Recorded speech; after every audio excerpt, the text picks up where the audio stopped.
Ibu mertua yang angkuh itu tidak tahu kalau ibuku yang mereka usir ini adalah seorang bos besar, pemilik perusahaan tempat mereka semua cari makan. Ku buat mereka syok saat melihat aku dan ibuku membeli private jet. Halo Bunda, semoga Bunda semuanya dalam keadaan sehat dan bahagia ya. Sebelum masuk ke ceritanya, jangan lupa like, komen dan subscribe channel ini ya. Selamat menonton. Angin malam Jakarta selalu membawa serta aroma harapan dan keputusasaan. Bagi Risa, yang berdiri di balkon apartemen mewahnya, malam itu terasa seperti cawan pahit yang sudah terlalu sering ia teguk. Di dalam, tawarnya Ibu Tina dan Arya terdengar jelas dari ruang keluarga. Mereka sedang menonton acara hiburan, sesekali diselingi pujian Ibu Tina untuk putranya yang dianggap sukses dan berprestasi. Risa hanya menghela napas. Kata sukses dalam kamus Ibu Tina selalu identik dengan Arya, suaminya, dan bukan dirinya. Risa adalah seorang wanita muda yang cantik, dengan mata coklat bening yang seringkali menyimpan rahasia, dan seulas senyum tipis yang jarang mencapai matanya. Ia tumbuh di keluarga sederhana di sebuah desa kecil, dibesarkan oleh seorang ibu tunggal, Arini, yang berjuang keras menafkahinya. Meski hidup dalam keterbatasan, Arini selalu menanamkan nilai-nilai kejujuran, kerja keras, dan pendidikan yang tinggi pada Risa. Berkat kegigihan ibunya, Risa berhasil meraih beasiswa dan lulus dengan predikat terbaik dari universitas ternama. Namun, semua pencapaian itu seolah tak berarti di mata keluarga Arya. Arya adalah anak tunggal dari Ibu Tina, seorang wanita parubaya yang flamboyan dengan selera tinggi dan ego yang sama tingginya. Sejak awal, Ibu Tina menentang keras hubungan Arya dengan Risa. Apa kata orang nanti? Anakku yang kaya raya menikah dengan gadis desa yang tak punya apa-apa. Bisiknya pada Arya suatu kali, yang sayangnya didengar oleh Risa. Arya, yang selalu mendambakan restu ibunya, seringkali terjebak di antara dua wanita yang dicintainya. Atau setidaknya, yang satu ia cintai dan yang satu lagi ia takuti. Pernikahan Risa dan Arya, 3 tahun silam, terjadi setelah Arya mengancam akan kawin lari jika Ibu Tina tetap menolak. Terpaksa, Ibu Tina merestui, namun dengan 1001 syarat dan cemoohan yang tak pernah putus. Risa tahu, ia telah masuk ke dalam sanggurdi emas yang ternyata berkarat. Apartemen mewah ini, mobil-mobil mengkilap di garasi, dan segala kemewahan yang Arya suguhkan, hanyalah selubung tipis yang menyembunyikan kehampaan. Kehampaan yang tercipta dari setiap tatapan merendahkan, setiap sindiran, dan setiap perbandingan tak adil yang selalu dilontarkan Ibu Tina. Ibunya, Arini, adalah korban terbesar dari kekejaman verbal Ibu Tina. Setiap kali Arini datang berkunjung dari desa, yang terjadi hanyalah drama. Ibu Tina akan menatap Arini dari ujung rambut hingga ujung kaki, lalu berkomentar pedas tentang pakaian Arini yang sederhana, penampilannya yang tak glamor, atau bahkan bekal makanan desa yang dibawa Arini. Apa itu? Nasi tiwul? Jangan kotori dapur saya dengan makanan kampungan begitu. Serunya pernah suatu kali, membuat Arini menunduk malu. Rasa sakit hati Risa terhadap perlakuan itu sudah menumpuk, seperti gunung es yang siap runtuh kapan saja. Ia selalu berusaha menahan diri demi menjaga keharmonisan rumah tangga, sebuah keharmonisan yang sebetulnya tidak pernah ada. Arya, suaminya, seringkali hanya bisa meminta maaf setelah ibunya berulah. Maaf ya, sayang. Ibu memang begitu. Nanti biar aku bicara dengan ibu. Janjinya, janji yang tak pernah benar-benar ditepati. Arya terlalu pengecut untuk menghadapi ibunya sendiri, terlalu nyaman dalam bayang-bayang dominasi Ibu Tina. Dan Risa, ia perlahan mulai lelah.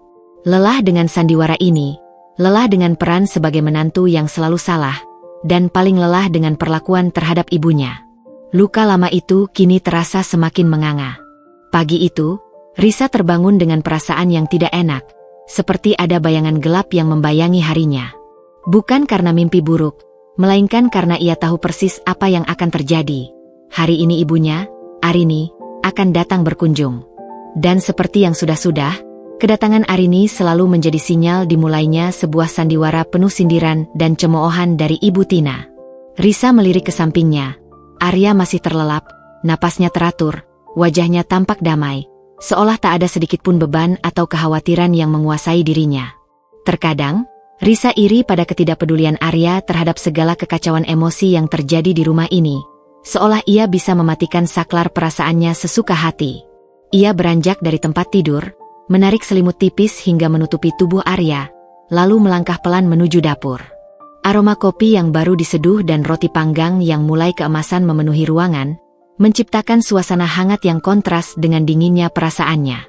Tak lama kemudian, suara langkah kaki yang anggun terdengar mendekat.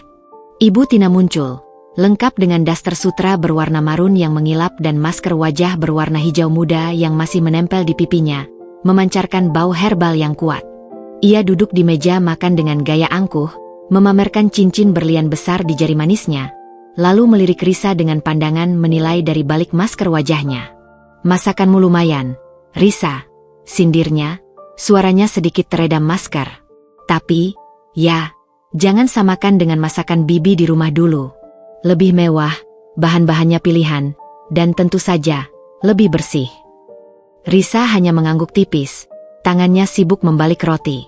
Ia sudah terlalu sering mendengar kalimat semacam itu, sebuah mantra yang selalu Ibu Tina ulang untuk mengingatkannya pada statusnya yang rendah. Ia tahu, apapun yang ia lakukan, tak akan pernah cukup baik di mata Ibu Tina, tak peduli seberapa keras ia berusaha. "Oh, ya, ibumu datang hari ini, kan?" tanya Ibu Tina, nadanya tiba-tiba berubah dingin, seperti suhu di kutub utara. Ia melepas maskernya dengan gerakan dramatis. "Aku harap dia tidak membawa oleh-oleh aneh-aneh dari desa. Aku tidak mau rumah ini bau tanah atau bau kampung. Reputasiku bisa hancur kalau tamuku tahu ada barang-barang aneh di sini." Risa mengepalkan tangan di bawah meja, kukunya menancap di telapak tangan. "Ibu tidak perlu khawatir," ucapnya, berusaha menjaga suaranya tetap tenang. "Ibu pasti tidak akan membawa apapun yang merepotkan." "Baguslah," kata Ibu Tina, menyeruput kopinya dengan anggun. "Aku tidak mau reputasiku sebagai nyonya rumah terganggu hanya karena kehadiran orang-orang dari luar lingkup kita." Ia menegaskan, dengan penekanan pada frasa, "luar lingkup kita," yang jelas-jelas ditujukan untuk merendahkan Arini dan latar belakang sederhana mereka. Kalimat itu terasa seperti tamparan dingin di pipi Risa. Pukul 10 pagi, bel apartemen berbunyi. Nada klasik yang biasanya menyenangkan, kini terdengar seperti lonceng alarm bahaya bagi Risa. Jantung Risa berdegup kencang, memukul-mukul rusuknya. Ia tahu persis siapa yang datang. Dengan langkah tergesa, ia mendekati pintu dan membukanya. Di sana, berdiri ibunya, Arini, dengan tas kain sederhana bermotif batik di tangannya. Senyum hangat Arini yang selalu tulus dan meneduhkan selalu menjadi penawar bagi setiap luka dan kepedihan yang dirasakan Risa di rumah ini. "Ibu." Risa memeluk ibunya erat, membenamkan wajahnya di bahu Arini. Aroma tanah basah dan kesederhanaan pedesaan langsung menyeruak, membanjiri indera Risa, seketika menenangkan setiap sarafnya yang tegang. "Halo, nak," suara Arini lembut dan penuh kasih. Tangannya menepuk-nepuk punggung Risa. Matanya melirik sekilas ke dalam apartemen yang mewah, tahu betul badai apa yang akan dihadapinya kali ini.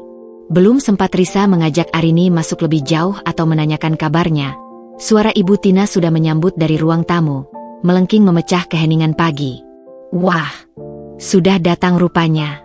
Aku kira tersesat di kota besar ini. Maklum, jarang ke kota, ya." Arini tersenyum tipis, mencoba menahan gejolak di hatinya. "Selamat pagi, Bu Tina. Maaf mengganggu." "Mengganggu? Tentu saja tidak. Aku suka keramaian," Ibu Tina berkata, namun sorot matanya penuh cibiran, seolah setiap kata yang keluar dari bibirnya adalah racun yang disembunyikan dalam madu. "Tapi aku harap kamu tidak membawa hal-hal yang tidak penting. Rumah ini sudah penuh dengan barang-barang berharga, tidak ada tempat untuk tumpukan barang tidak berguna."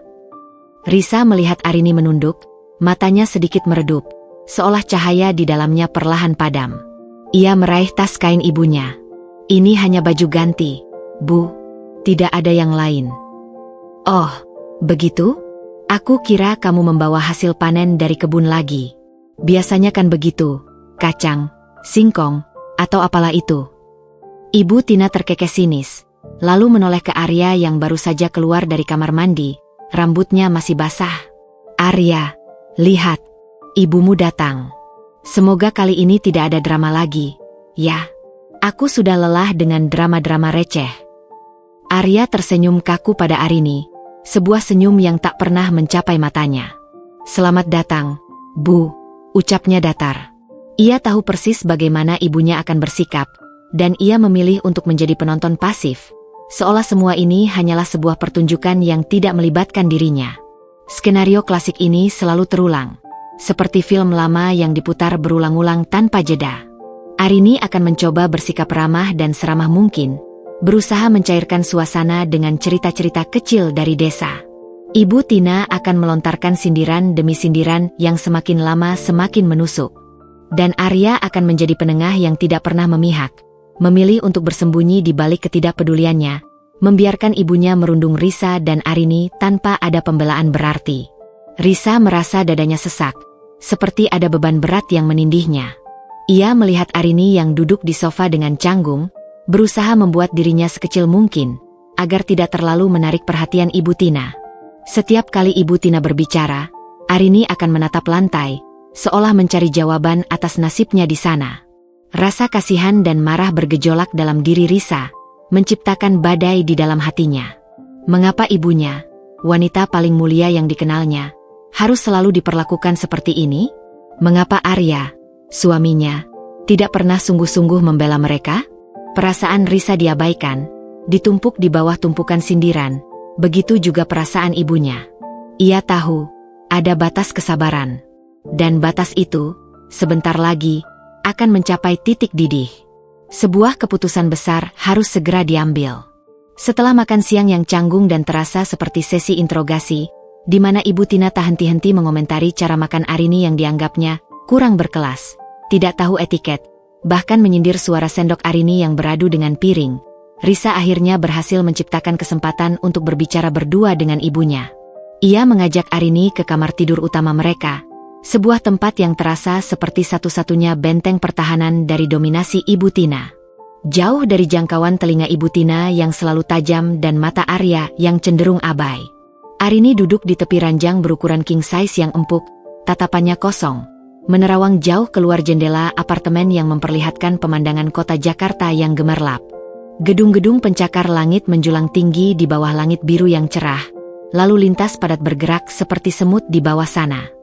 Namun, segala kemewahan dan gemerlap itu seolah tak mampu menyentuh kesedihan mendalam yang tergambar jelas di mata ibunya. Ibu, Risa minta maaf ya atas perlakuan Ibu Tina, ucap Risa lirih, suaranya tercekat di tenggorokan. Ia berlutut di dekat kaki ibunya, menatap wajah Arini yang tampak lelah. Dengan lembut, ia menggenggam tangan Arini yang keriput namun terasa hangat, seolah mencoba menyalurkan kekuatannya. Arini tersenyum tipis. Sebuah senyum yang lebih mirip senyuman menahan perih, berusaha menguatkan putrinya. Tidak apa-apa, nak, ibu sudah biasa. Kamu jangan terlalu memikirkannya. Tapi Risa tidak biasa, Bu. Risa tidak bisa menerima ini. Sela Risa, suaranya bergetar menahan tangis. Setiap kali ibu diperlakukan seperti itu, hati Risa sakit. Risa tidak tahan lagi melihat ibu dihina terus-menerus.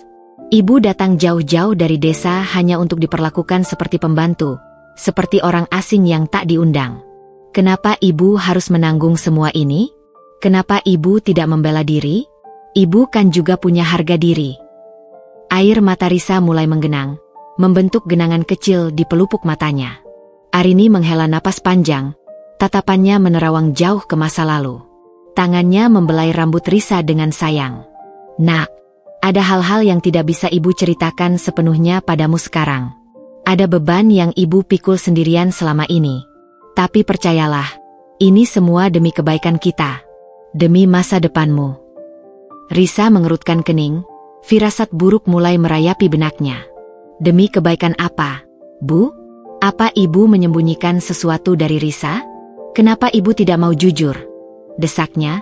Suaranya tercekat oleh rasa penasaran dan takut akan kebenaran. Arini terdiam sejenak, bimbang, seolah sedang menimbang-nimbang kata yang tepat untuk mengungkap sebuah rahasia besar. Lalu, ia menguatkan diri, menatap mata Risa dengan sorot penuh penyesalan. Risa, ada sebuah kesepakatan. Sebuah janji yang ibu buat dengan keluarga Arya. Mendengar kata, kesepakatan, dan janji, Risa merasakan sebuah pukulan telak. Firasat buruknya kini berubah menjadi kenyataan yang menakutkan. Kesepakatan apa, Bu? Desaknya lagi, suaranya kini nyaris tak terdengar, hanya sebuah bisikan. Dulu, saat kamu kuliah di kota dan ibu harus menanggung biaya yang sangat besar. Ibu sempat terdesak. Ada masalah keuangan yang sangat pelik. Nak, Arini memulai, suaranya pelan, bergetar, dan penuh kepedihan yang mendalam. Uang tabungan ibu hampir habis, sementara biaya semestermu terus naik. Ibu sudah mencoba segala cara, pinjam sana-sini, tapi tidak ada jalan keluar. Saat itu, Arya, dia mengetahui kesulitan ibu. Dia datang menemui ibu secara diam-diam. Dia bilang, dia akan menanggung semua biaya kuliahmu sampai selesai, sampai kamu wisuda dengan gelar terbaik. Asalkan ibu tidak pernah mencampuri urusan rumah tangga kalian setelah menikah nanti. Dan yang paling berat, asalkan ibu bersedia menahan diri dari segala perlakuan keluarga Arya, terutama Ibu Tina. Bahkan jika itu menyakitkan, bahkan jika ibu dihina dan direndahkan, ibu harus diam dan menerimanya. Mata Risa membulat sempurna. Sebuah perasaan campur aduk menyerbu dirinya dengan kekuatan dahsyat. Terkejut, marah, sedih yang tak terhingga, dan rasa bersalah yang menggerogoti. Jadi, semua perlakuan merendahkan ini, setiap kata hinaan, setiap sindiran pahit yang ibunya terima selama bertahun-tahun, adalah bagian dari harga yang harus dibayar demi pendidikannya, demi mimpi yang dulu ia kejar dengan penuh semangat. Jadi, ini semua karena Risa? Karena biaya kuliah Risa yang besar? Tanya Risa, suaranya tercekat. Ia tak bisa membayangkan betapa beratnya beban yang ditanggung ibunya. Hatinya remuk redam, hancur berkeping-keping. Ia merasa seperti putri yang tidak tahu berterima kasih, yang justru menjadi beban berat bagi ibunya, menjerumuskan ibunya ke dalam lingkaran penghinaan ini. Arini buru-buru menggeleng, air mata mulai mengalir deras di pipinya yang keriput, membentuk jejak di wajahnya yang lelah. Bukan, Nak, bukan salahmu sama sekali. Jangan pernah berpikir begitu. Ini pilihan ibu. Ibu ingin kamu sukses. Ingin kamu meraih cita-citamu. Ingin kamu tidak merasakan kesulitan seperti ibu. Arya hanya memanfaatkan keadaan saat itu. Dia tahu kita butuh, dan dia menggunakan itu sebagai alat tawar. Dan ibu menyetujuinya? Menyetujui untuk diinjak-injak seperti ini? Ibu menyetujui untuk terus-menerus dihina. Risa tak bisa menahan air matanya lagi. Ia membayangkan bagaimana ibunya pasti menderita selama ini, menelan pil pahit demi kebahagiaan dan masa depan putrinya. Penyakit-penyakit yang sering diderita ibunya belakangan ini, stres yang terlihat jelas di setiap garis wajahnya, semua itu kini terasa masuk akal. Itu bukan hanya penyakit fisik, melainkan juga penyakit hati yang tak kunjung sembuh. Ibu tidak punya pilihan lain. Nak, bisik Arini, terisak. Ibu tidak ingin kamu putus kuliah. Itu satu-satunya jalanmu menuju kehidupan yang lebih baik, menuju masa depan yang lebih cerah. Risa memeluk ibunya erat-erat, seolah ingin menyatukan kembali kepingan hati ibunya yang hancur. Air mata mereka bercampur, membasahi bahu Risa. Luka lama yang tadinya hanya menganga, kini terasa semakin dalam, berdarah-darah, meninggalkan bekas yang perih. Kesepakatan tersembunyi ini, yang baru ia ketahui, menjelaskan segalanya. Ini menjelaskan mengapa ibunya selalu pasrah, mengapa Arya selalu diam, dan mengapa Ibu Tina begitu leluasa menghina mereka tanpa merasa bersalah. Hati Risa memang remuk. Namun, di balik rasa sakit yang teramat sangat itu, sebuah bara api mulai menyala. Bara api kemarahan dan tekad yang kuat untuk membalas, bukan hanya demi harga dirinya, tetapi terutama demi kehormatan dan kebahagiaan ibunya. Malam harinya, setelah insiden makan siang yang canggung dan penuh sindiran, suasana di apartemen terasa lebih mencekam dari biasanya. Udara dingin dari pendingin ruangan seolah tak mampu mengusir aura tegang yang menyelimuti setiap sudut ruangan. Pengakuan Arini siang tadi masih berputar-putar di benak Risa, menciptakan badai emosi yang tak tertahankan. Ia melihat ibunya mencoba tersenyum, berbicara ringan dengan Arya tentang rencana liburan keluarga, seolah tidak terjadi apa-apa. Namun, Risa tahu, Senyum itu adalah topeng yang rapuh, dan di baliknya tersembunyi hati yang terluka parah. Sebuah luka yang kini ikut melukai Risa dengan dalam. Ibu Tina, seolah merasakan ketegangan yang meningkat namun justru menikmatinya, semakin menjadi-jadi. Setelah makan malam yang diliputi keheningan paksa, di mana hanya terdengar suara dentingan sendok dan garpu, mereka berkumpul di ruang keluarga. Arya duduk di sofa, asyik dengan ponselnya, sesekali tertawa kecil melihat video di layarnya, sama sekali tidak peka terhadap atmosfer di sekitarnya. Ibu Tina duduk di kursi single, sibuk membaca majalah mode terbaru. Tiba-tiba, dengan gerakan dramatis yang menarik perhatian, Ibu Tina menggebrak meja kopi yang terbuat dari kaca, membuat cangkir teh porselen di atasnya bergetar dan nyaris tumpah. "Aku sudah tidak tahan lagi," serunya, suaranya melengking tinggi, memecah keheningan malam dan membuat Arya tersentak kaget. Ia mendongak, ponselnya hampir jatuh dari genggamannya. "Aku sudah muak dengan sandiwara ini. Aku muak dengan kehadiran orang ini di rumahku." Ibu Tina menunjuk lurus ke arah Arini dengan jari telunjuknya yang dihiasi cincin berlian besar. Tatapannya penuh penghinaan. Arya akhirnya menyadari ada yang tidak beres. "Ibu, ada apa ini?" tanyanya, suaranya sedikit panik. "Ada apa katamu, Arya?" Ibu Tina berdiri, melangkah mendekati Arini yang kini duduk mematung di sofa. Wanita ini, Ibu Tina menunjuk Arini lagi, kini dengan tatapan jijik yang tak disembunyikan, hanya membuat rumahku terasa sesak. Bau badannya aneh, cara bicaranya kampungan, dan aku yakin dia hanya akan menguras harta kita. Dia hanya numpang hidup di sini. Aku tidak bisa bernapas dengan dia di dekatku. Apakah kamu tidak lihat betapa kotor dan kumalnya dia? Risa merasakan darahnya mendidih. Uap panas seolah keluar dari telinganya. Ia ingin melompat, membela ibunya, meneriaki Ibu Tina. Setiap kata yang keluar dari mulut Ibu Tina terasa seperti pukulan telak. Tapi Arini dengan cepat meraih tangan Risa, mencengkeramnya erat, memberi isyarat agar ia tetap diam. Arini sendiri hanya menunduk dalam-dalam, bibirnya bergetar, berusaha menahan air mata yang sudah menggenang dan siap tumpah. Wajahnya pucat pasi. "Cukup, Bu. Hentikan ini." Risa akhirnya tak tahan lagi, kesabarannya benar-benar habis. Kenapa ibu selalu menghina Ibu Risa? Apa salahnya? Dia hanya ingin mengunjungi putrinya. Salahnya? Salahnya dia ada di sini. Salahnya dia adalah benalu yang hanya ingin memanfaatkan kebaikan Arya. Teriak Ibu Tina, mendekat ke arah Arini hingga nyaris bersentuhan. "Kamu tahu, Risa? Seharusnya kamu bersyukur punya suami kaya seperti Arya. Jangan sampai ibumu itu merusak nama baik keluarga kita. Atau jangan-jangan dia sudah mengajari kamu hal-hal yang tidak-tidak? Makanya kamu jadi pembangkang begini, menantu yang tidak tahu diuntung." Ibu Tina kemudian berbalik ke arah Arini. Wajahnya memerah menahan amarah yang meledak-ledak. "Dengar ya, Nyonya. Aku sudah muak. Sangat muak. Pergi dari rumah ini. Sekarang juga. Aku tidak peduli kamu mau kemana. Mau tidur di jalanan sekalipun. Jangan pernah menginjakkan kaki di rumah ini lagi. Aku tidak sudi melihat wajahmu yang kumal itu. Kamu hanya aib." Kata-kata itu seperti pisau tajam yang menghujam jantung Risa, menusuk hingga ke tulang. Ia menatap Arya, tatapan matanya penuh permohonan, berharap suaminya akan membela, akan menghentikan kekejaman verbal yang keji ini. Namun, Arya hanya berdiri mematung di samping ibunya.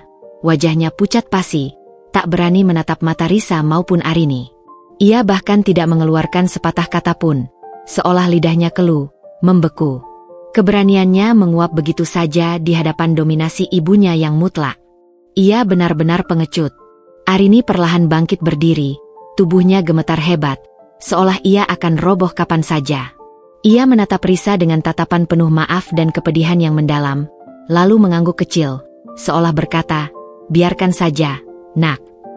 Dengan langkah gontai, ia berjalan menuju pintu apartemen, memunguti tas kainnya yang tergeletak di lantai dengan tangan bergetar. "Ibu, jangan pergi, Bu." "Risa ikut ibu." Risa berteriak, mencoba menahan ibunya, berusaha meraih tangannya. Tapi Ibu Tina mencekal lengan Risa dengan kuat, menghentikan langkahnya. "Biarkan saja. Pergi sana. Aku sudah tidak mau melihat mukamu lagi. Kalian berdua sama saja. Sama-sama pembangkang dan tidak tahu diri. Sama-sama miskin dan menjijikkan. Ibu Tina mendorong punggung Arini hingga nyaris tersandung di ambang pintu, seolah ingin segera menyingkirkannya. Hati Risa hancur berkeping-keping, tak bersisa. Ia melihat ibunya melangkah keluar pintu apartemen. Punggungnya terlihat begitu rapuh dan kecil di balik pintu yang segera ditutup Ibu Tina dengan bantingan keras yang memekakan telinga. Suara bantingan itu menggema di seluruh apartemen, seperti suara tembakan yang mengakhiri segalanya. Air mata Risa tumpah ruah, membanjiri pipinya, membasahi wajahnya yang kini merah padam karena marah dan sakit hati. Rasa sakit, marah, dan kecewa yang memuncak akhirnya meledak, tak terkontrol. Ia menatap Ibu Tina dengan sorot mata penuh kebencian yang belum pernah terlihat sebelumnya. Tatapan itu menusuk lurus ke jantung Ibu Tina, meski wanita itu tampak tak gentar. Ibu, ingat baik-baik, ibu akan menyesal seumur hidup ibu. Akan tiba saatnya ibu berlutut di hadapan kami. Teriak Risa, suaranya parau, serak karena tangis.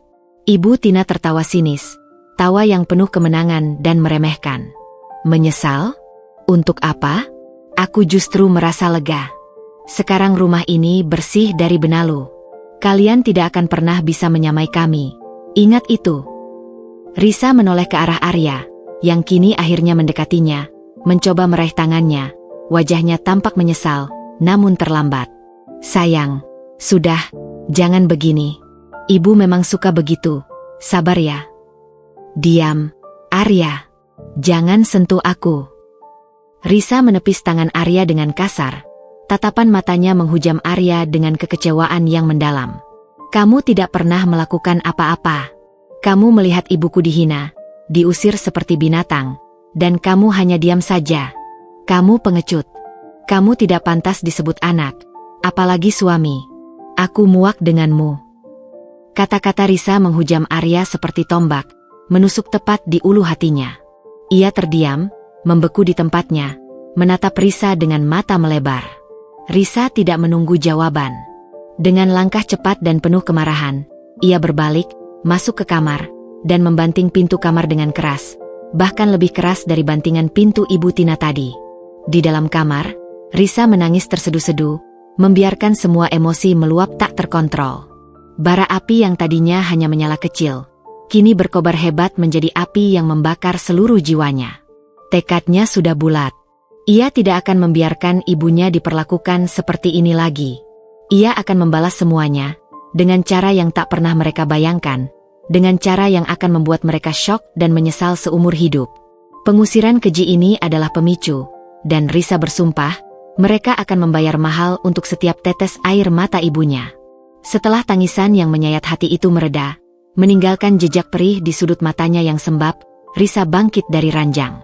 Wajahnya sembab, matanya merah dan sedikit bengkak, namun di balik itu, ada api amarah dan tekad membara yang tak bisa dipadamkan, bahkan oleh air mata sekalipun. Cukup sudah. Cukup sudah ia menjadi menantu yang tertindas. Cukup sudah ia diperlakukan seperti bayangan tak berharga di rumah ini. Dan yang paling penting, cukup sudah ibunya dihina, diusir layaknya sampah yang tak berguna. Kesepakatan yang dibuat Arini dengan Arya, pengorbanan yang begitu besar dan baru ia ketahui, kini menjadi bahan bakar bagi api dendam yang membara di dadanya. Risa bukan lagi gadis desa polos yang penurut, yang mudah diperdaya dan diinjak-injak. Ia adalah wanita yang kini terluka parah, namun luka itu akan menjadi kekuatannya yang tak terduga.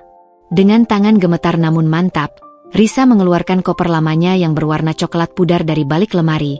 Koper yang jarang sekali ia gunakan karena sebagian besar pakaiannya kini adalah hadiah-hadiah mahal dari Arya. Dengan gerakan cepat dan tanpa ragu, ia mulai memasukkan beberapa helai pakaian yang paling esensial, dokumen-dokumen penting miliknya, serta laptopnya. Ia tak butuh apa-apa lagi dari rumah ini, dari keluarga ini. Harta yang mereka banggakan, kemewahan yang selalu dipamerkan Ibu Tina, kini terasa menjijikkan di matanya, seperti racun yang manis. Tepat ketika Risa selesai menutup kopernya, ketukan pelan terdengar di pintu kamar. Suara Arya. Risa, sayang, buka pintunya. Kita bicara baik-baik. Jangan gegabah. Risa tidak menjawab. Ia tahu pembicaraan, baik-baik, Arya selalu berakhir dengan dirinya yang diminta mengalah, diminta mengerti sikap ibunya yang memang begitu, dan diminta untuk bersabar. Kesabarannya sudah habis, terkikis habis oleh penghinaan demi penghinaan. Setelah selesai berkemas, dan hatinya sudah bulat, Risa menarik napas dalam-dalam. Dengan tangan gemetar namun penuh tekad, ia memutar kenop pintu dan membukanya. Arya terkejut melihat koper di tangannya. Wajahnya pucat pasi. Matanya melebar tak percaya. Risa, kamu mau kemana? Jangan bercanda. Ini sudah malam. Aku tidak bercanda, Arya, kata Risa. Suaranya dingin dan tegas, membuat Arya merinding. Setiap suku kata yang keluar dari mulut Risa terdengar seperti embun beku yang menusuk. Aku pergi. Aku tidak bisa lagi tinggal di tempat di mana ibuku sendiri diusir dan dihina seperti itu. Aku tidak sudi. Tapi Risa, ini kan rumah kita. Rumah yang sudah kubangun untukmu. Kamu mau kemana sendirian? Jangan gegabah, sayang. Ibu Tina tidak bermaksud begitu. Dia cuma emosi sesaat. Nanti aku akan bicara dengannya. Arya mencoba menjelaskan, mencoba meraih tangan Risa, namun kata-katanya terdengar hampa di telinga Risa. Cukup, Arya. Aku muak dengan pembelaanmu yang tidak berarti itu. Aku muak dengan kata-kata, emosi sesaat, yang selalu kamu ucapkan. Risa menepis tangan Arya dengan kasar. Kamu tidak pernah membelaku, tidak pernah membela ibuku. Kamu hanya diam. Diammu adalah persetujuan atas semua penghinaan itu. Kamu tahu ibuku diusir, dan kamu tetap diam. Risa menatapnya lurus, matanya menyala. Aku akan pergi ke tempat di mana aku dan ibuku dihormati, di mana kami dianggap manusia. Dan kamu, nikmati saja kemewahanmu bersama ibumu yang angkuh itu. Nikmati penderitaan yang kalian ciptakan. Tanpa menunggu jawaban Arya, Risa menarik kopernya dan berjalan cepat menuju pintu keluar apartemen. Arya berusaha menahan, meraih lengannya. Risa, kumohon, jangan lakukan ini. Namun Risa meloloskan diri dari genggamannya dengan kekuatan yang tak Arya duga. Di ambang pintu, Risa menoleh ke belakang. Di sana, Ibu Tina telah muncul dari ruang keluarga. Wajahnya tampak terkejut, sorot matanya antara marah dan tak percaya. Ibu Tina mungkin tidak pernah membayangkan Risa akan berani melakukan ini. Kalian pikir ini adalah akhir? Kata Risa, suaranya pelan namun penuh ancaman. Setiap kata keluar dengan penekanan yang kuat. Kalian salah besar. Ini baru permulaan. Kalian akan menyesal. Sangat menyesal.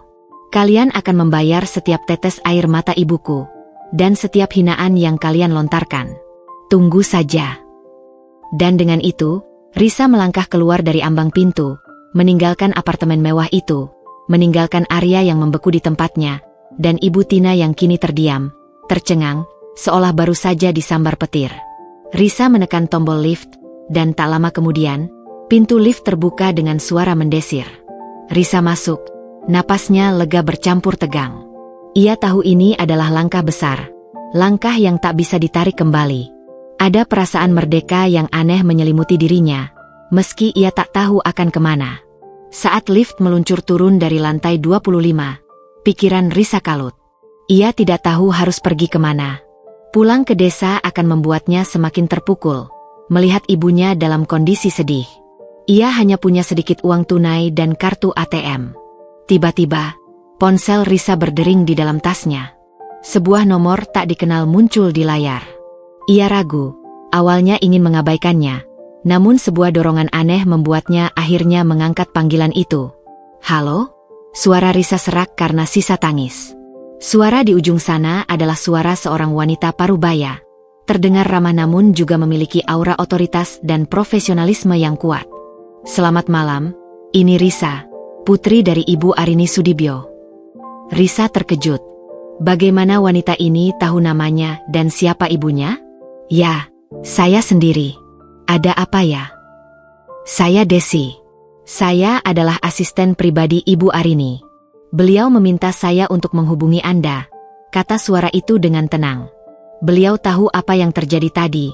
Beliau sudah mendengar semuanya dari tadi. Beliau meminta Anda untuk tidak khawatir dan menunggu di lobi apartemen.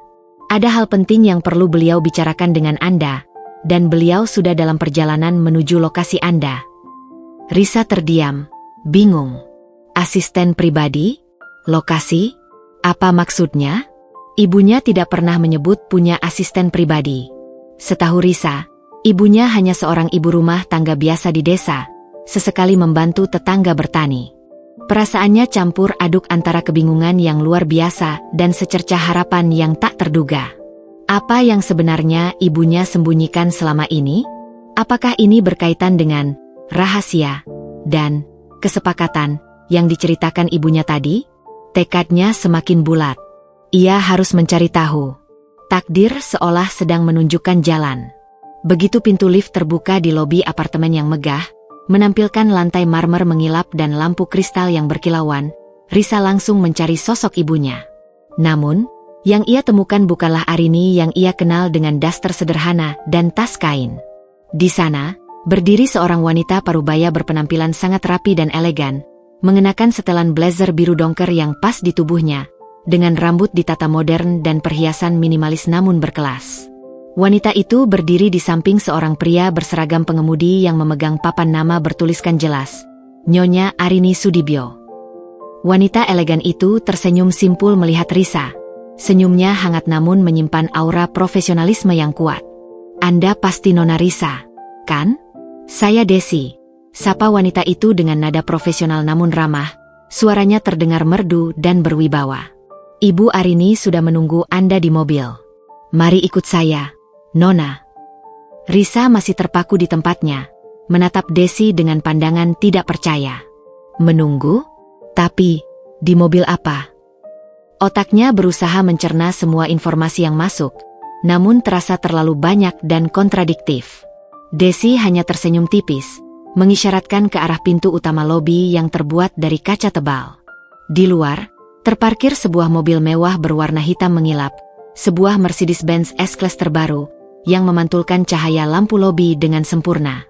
Mobil itu tampak sangat baru dan bersih, dengan pengemudi lain yang sudah siap siaga di samping pintu belakang, menunggu untuk membukakannya. Ini jelas bukan mobil taksi biasa, apalagi mobil jemputan online. Ini adalah mobil yang hanya dimiliki oleh orang-orang berpunya, para eksekutif kelas atas, jauh dari citra ibunya yang selalu ia kenal. Jauh dari kesederhanaan Arini yang ia yakini selama ini. Mari, Nona.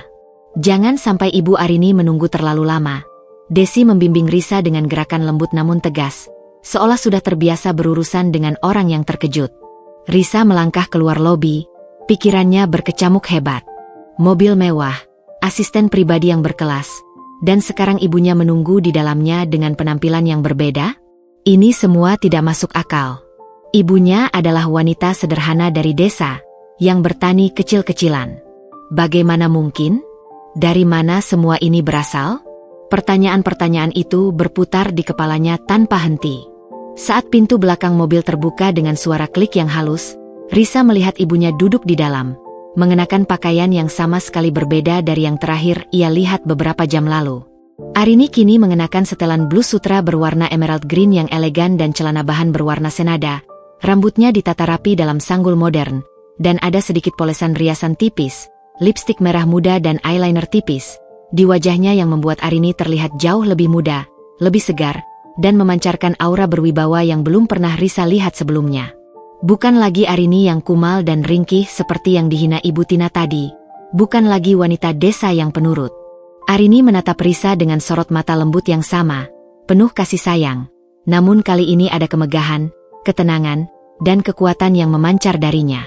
Duduklah, nak, kata Arini, suaranya tetap lembut namun kini terdengar lebih mantap, menggeser sedikit agar Risa bisa masuk dan duduk di sampingnya. Risa masuk ke dalam mobil, merasakan kehangatan dari jok kulit yang mewah. Aroma mahal dari kulit asli dan parfum lembut yang dikenakan ibunya menyambutnya, sangat kontras dengan bau masakan desa atau aroma kebun yang biasa ia kaitkan dengan Arini. Desi sudah duduk di kursi depan, di samping pengemudi, yang segera menekan tombol start. Mobil pun melaju perlahan meninggalkan area apartemen, membawa Risa menjauh dari Arya dan Ibu Tina, namun juga membawa Risa masuk ke dalam dunia yang sama sekali baru. "Ibu, apa-apaan ini?" Risa akhirnya bersuara, masih tidak percaya dengan apa yang ia lihat dan rasakan. Suaranya bergetar. "Siapa dia? Kenapa ibu? Ibu memakai baju begini? Dan mobil ini? Ibu, ibu kemana? Kenapa ibu terlihat berbeda?" Arini tersenyum tipis, sebuah senyum yang penuh rahasia namun juga kelegaan. "Maaf, Nak. Ibu harus menyembunyikan ini darimu selama ini. Demi keselamatan dan juga demi rencanamu." Ia menggenggam tangan Risa, sentuhannya menenangkan. "Desi adalah asisten pribadi ibu. Dan ini adalah salah satu mobil operasional ibu." Risa terdiam, otaknya bekerja keras memproses setiap kata. Salah satu mobil operasional? Jadi ibunya punya lebih dari satu mobil mewah seperti ini? Ibunya bekerja di mana sampai punya asisten pribadi dan mobil semewah ini? Tapi, Bu, selama ini ibu selalu mengatakan kalau ibu hanya ibu rumah tangga, dan sesekali membantu di kebun tetangga di desa. Risa selalu percaya itu. Arini mengangguk. Itu benar. Ibu memang seorang ibu rumah tangga. Tapi bukan hanya itu, Nak. Ibu hanya ingin kamu fokus pada pendidikanmu. Ibu tidak ingin kamu terbebani atau merasa minder dengan latar belakang keluarga kita yang sebetulnya tidak kalah dari mereka. Lagi pula, ibu juga punya alasan sendiri untuk tetap terlihat sederhana, bahkan kumal di mata keluarga Arya. Mata Arini kini berkilat tajam sesaat, seolah ada percikan api di dalamnya. Ibu sengaja melakukan itu untuk menguji mereka, untuk melihat seberapa jauh keserakahan dan keangkuhan mereka. Untuk melihat apakah hati Arya benar-benar tulus padamu, atau hanya tergiur harta, yang ironisnya, bahkan bukan hartanya sendiri. Risa memproses informasi ini. Jadi, kesederhanaan ibunya, penampilan, kampungan, yang sering dihina Ibu Tina, semua itu adalah sebuah penyamaran? Sebuah jebakan? Sebuah tes? Matanya membulat sempurna. Tapi, kenapa? Bu? Kenapa harus seperti ini? Kenapa harus ibu yang menanggung semua hinaan itu? Risa masih bingung, meskipun mulai merasakan ada benang merah yang terhubung. Arini menghela napas, menatap Risa dengan tatapan penuh kekuatan dan ketenangan yang mendalam. Nak, setelah insiden Arya menawari bantuan biaya kuliahmu dulu, ibu mulai curiga. Niatnya tidak tulus. Dia datang dengan syarat, menjadikannya alat tawar-menawar di saat ibu sangat terdesak. Sejak saat itu, ibu memutuskan untuk mengubah strategi. Ibu ingin tahu, apakah cinta Arya padamu tulus, atau hanya didasari materi dan status sosial. Dan ibu juga ingin melihat, sejauh mana Ibu Tina akan merendahkan kita. Ibu ingin memastikan mereka menunjukkan warna asli mereka. Jadi, ibu adalah... Risa tak sanggup menyelesaikan kalimatnya, bibirnya terasa keluh, namun matanya sudah menangkap kebenaran yang mengejutkan. Selama ini ia menyangka ibunya adalah wanita sederhana yang tak berdaya, wanita desa yang naif. Arini menatap Risa, bibirnya membentuk seulas senyum kemenangan yang samar. Ibu adalah Arini Sudibyo. Dan seperti yang Desi katakan tadi, Nak, ibu adalah pemilik dan CEO utama dari PT Mahardika Jaya. Ucapan itu bagai petir yang menyambar tepat di siang bolong, menggelegar di benak Risa. PT Mahardika Jaya, perusahaan properti terbesar di kota ini, perusahaan tempat Arya dan Ibu Tina bekerja sebagai manajer senior, tempat mereka membanggakan jabatan dan gaji mereka. Jadi, selama ini, mereka mencari makan, membangun karir, dan mendapatkan semua kemewahan itu di perusahaan milik ibunya sendiri. Orang yang selama ini mereka hina dan rendahkan habis-habisan? Risa merasa seluruh dunia berputar. Semua kepingan teka-teki yang selama ini tercerai-berai kini tiba-tiba menemukan jawabannya, menyatu menjadi satu gambaran utuh yang mencengangkan. Semua perlakuan keji itu, semua kesombongan mereka, kini tiba-tiba menemukan alasan mengapa ibunya begitu sabar menghadapinya.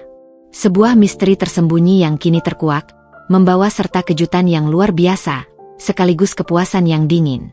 Otaknya langsung menyambungkan titik-titik.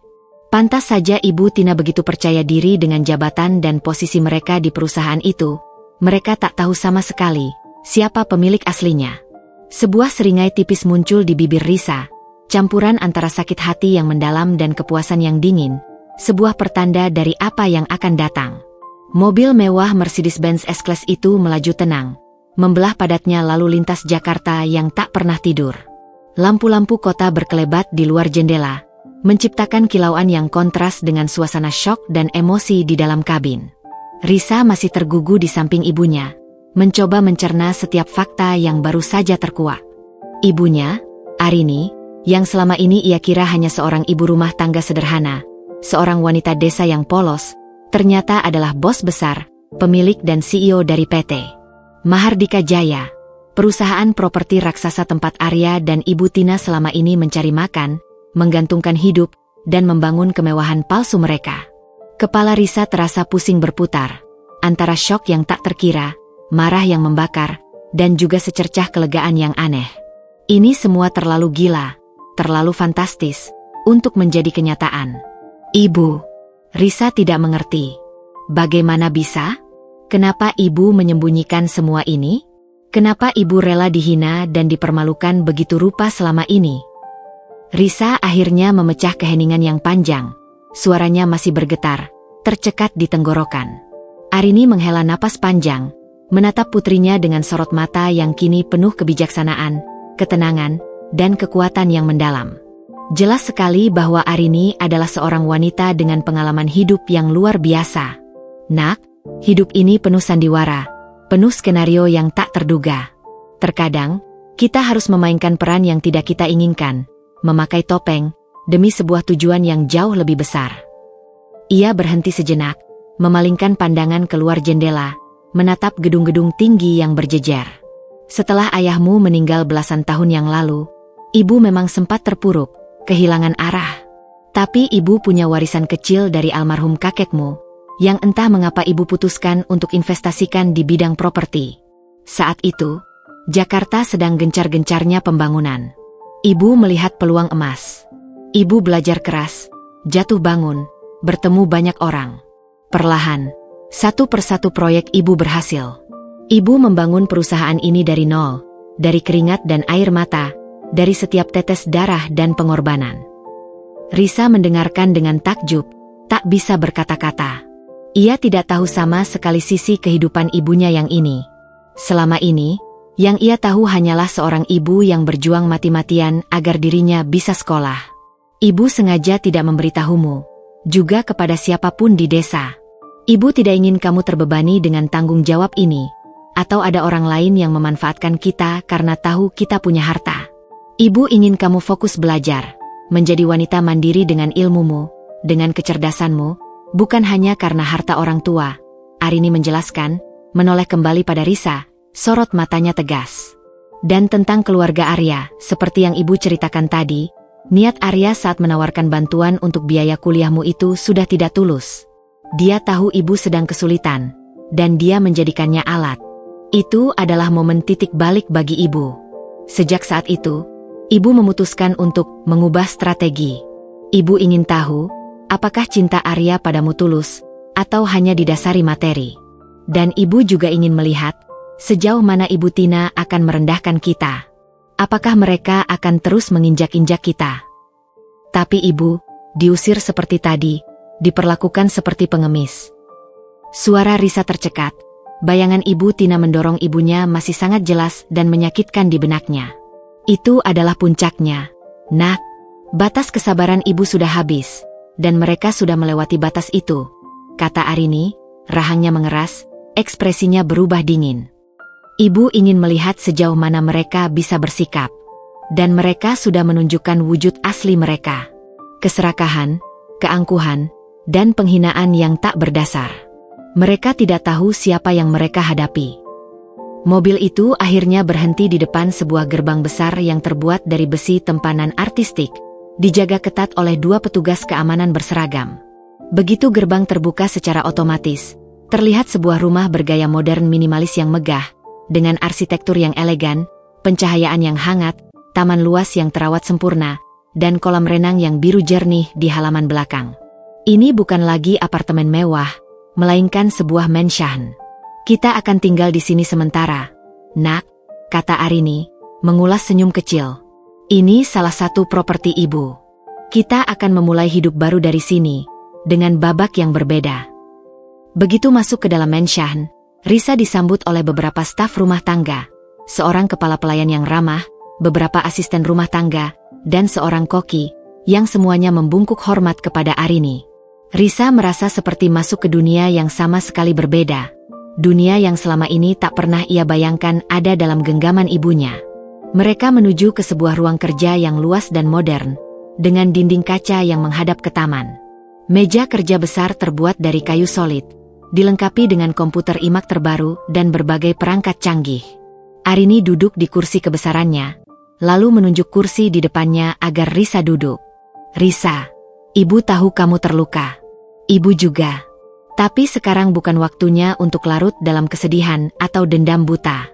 Ini waktunya untuk bertindak. Dengan kepala dingin dan strategi yang matang, Arini memulai, suaranya tenang namun penuh otoritas. Arini mengambil sebuah tablet tipis dari meja kerjanya. Layarnya menyala menampilkan antarmuka yang kompleks. Selama ini, Arya dan Ibu Tina bekerja di perusahaanku. Arya sebagai manajer pemasaran dan Ibu Tina sebagai manajer keuangan. Mereka pikir mereka sangat berjasa. Mereka tidak tahu bahwa setiap laporan yang mereka berikan, setiap proyek yang mereka tangani, setiap transaksi keuangan yang mereka setujui, semuanya berakhir di meja ibu, dan ibu tahu setiap detailnya. Risa terdiam, hatinya campur aduk. Ada rasa sakit, namun juga kekaguman pada kekuatan dan kecerdasan ibunya. Lalu, apa yang akan kita lakukan, Bu? Apa rencana ibu? Arini tersenyum tipis, sebuah senyum yang kini terlihat lebih licik dan penuh perhitungan dari biasanya. Kita akan membuat mereka menyesal. Bukan dengan amarah yang meledak-ledak, Nak, tapi dengan kekuatan. Kekuatan yang selama ini mereka remehkan, kekuatan yang mereka injak-injak. Arini menekan beberapa tombol di tabletnya, menampilkan struktur organisasi perusahaan PT Mahardika Jaya yang rumit di layar besar di dinding. Besok, kita akan mulai. Ibu akan kembali memegang kendali penuh di kantor, secara terang-terangan. Semua orang akan tahu siapa pemilik sebenarnya. Arini menatap Risa dengan sorot mata penuh makna. Dan kamu, Risa, ibu punya peran khusus untukmu. Aku. Risa menunjuk dirinya sendiri, bingung, meskipun ada secercah harapan yang mulai tumbuh di hatinya. Ya, kamu. Kamu akan belajar langsung dari ibu. Kamu akan menjadi asisten pribadi ibu, mempelajari setiap detail bisnis ini, setiap seluk-beluk perusahaan ini. Kamu akan melihat dengan mata kepalamu sendiri bagaimana mereka bekerja, bagaimana mereka hidup dalam kemewahan yang sebenarnya adalah milik kita, darah daging kita.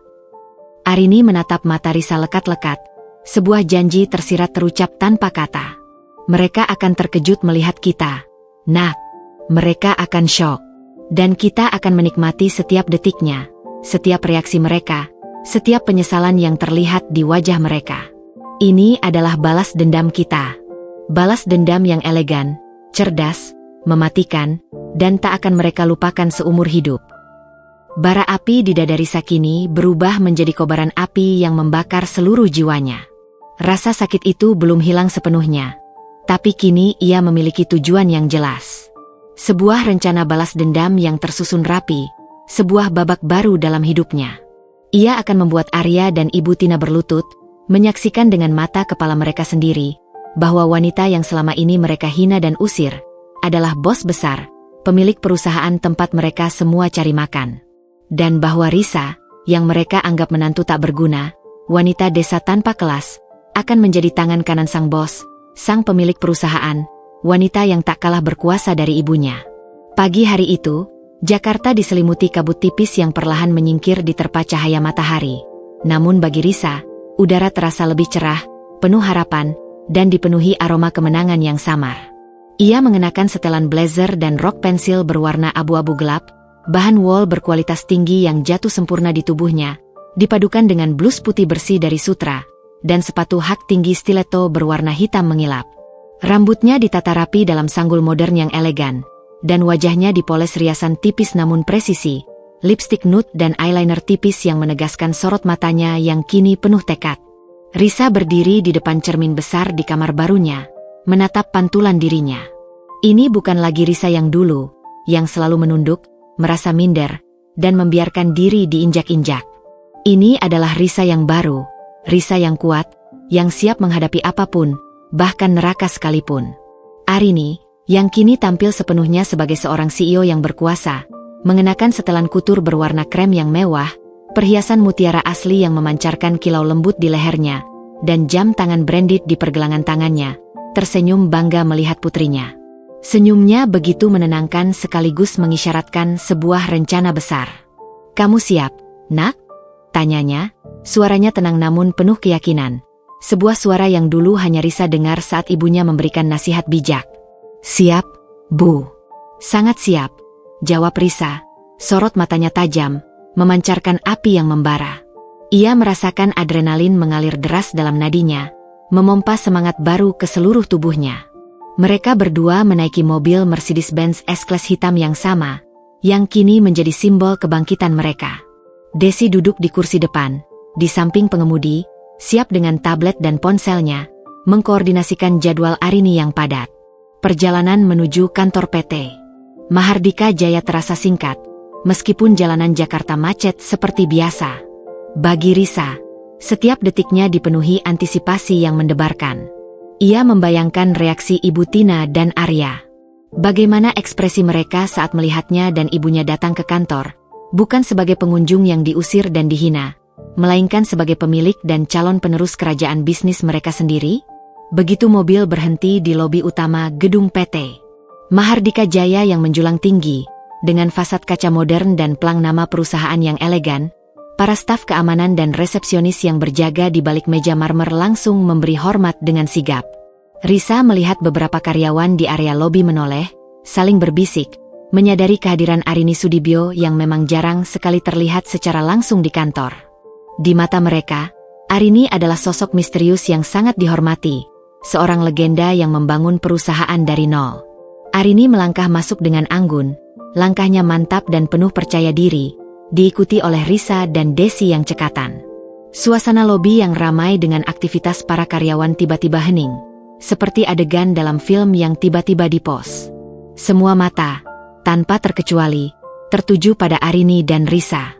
Ada tatapan kagum, rasa ingin tahu yang besar, dan juga sedikit kebingungan dari wajah-wajah yang mencoba mengenali sosok Risa di samping sang CEO.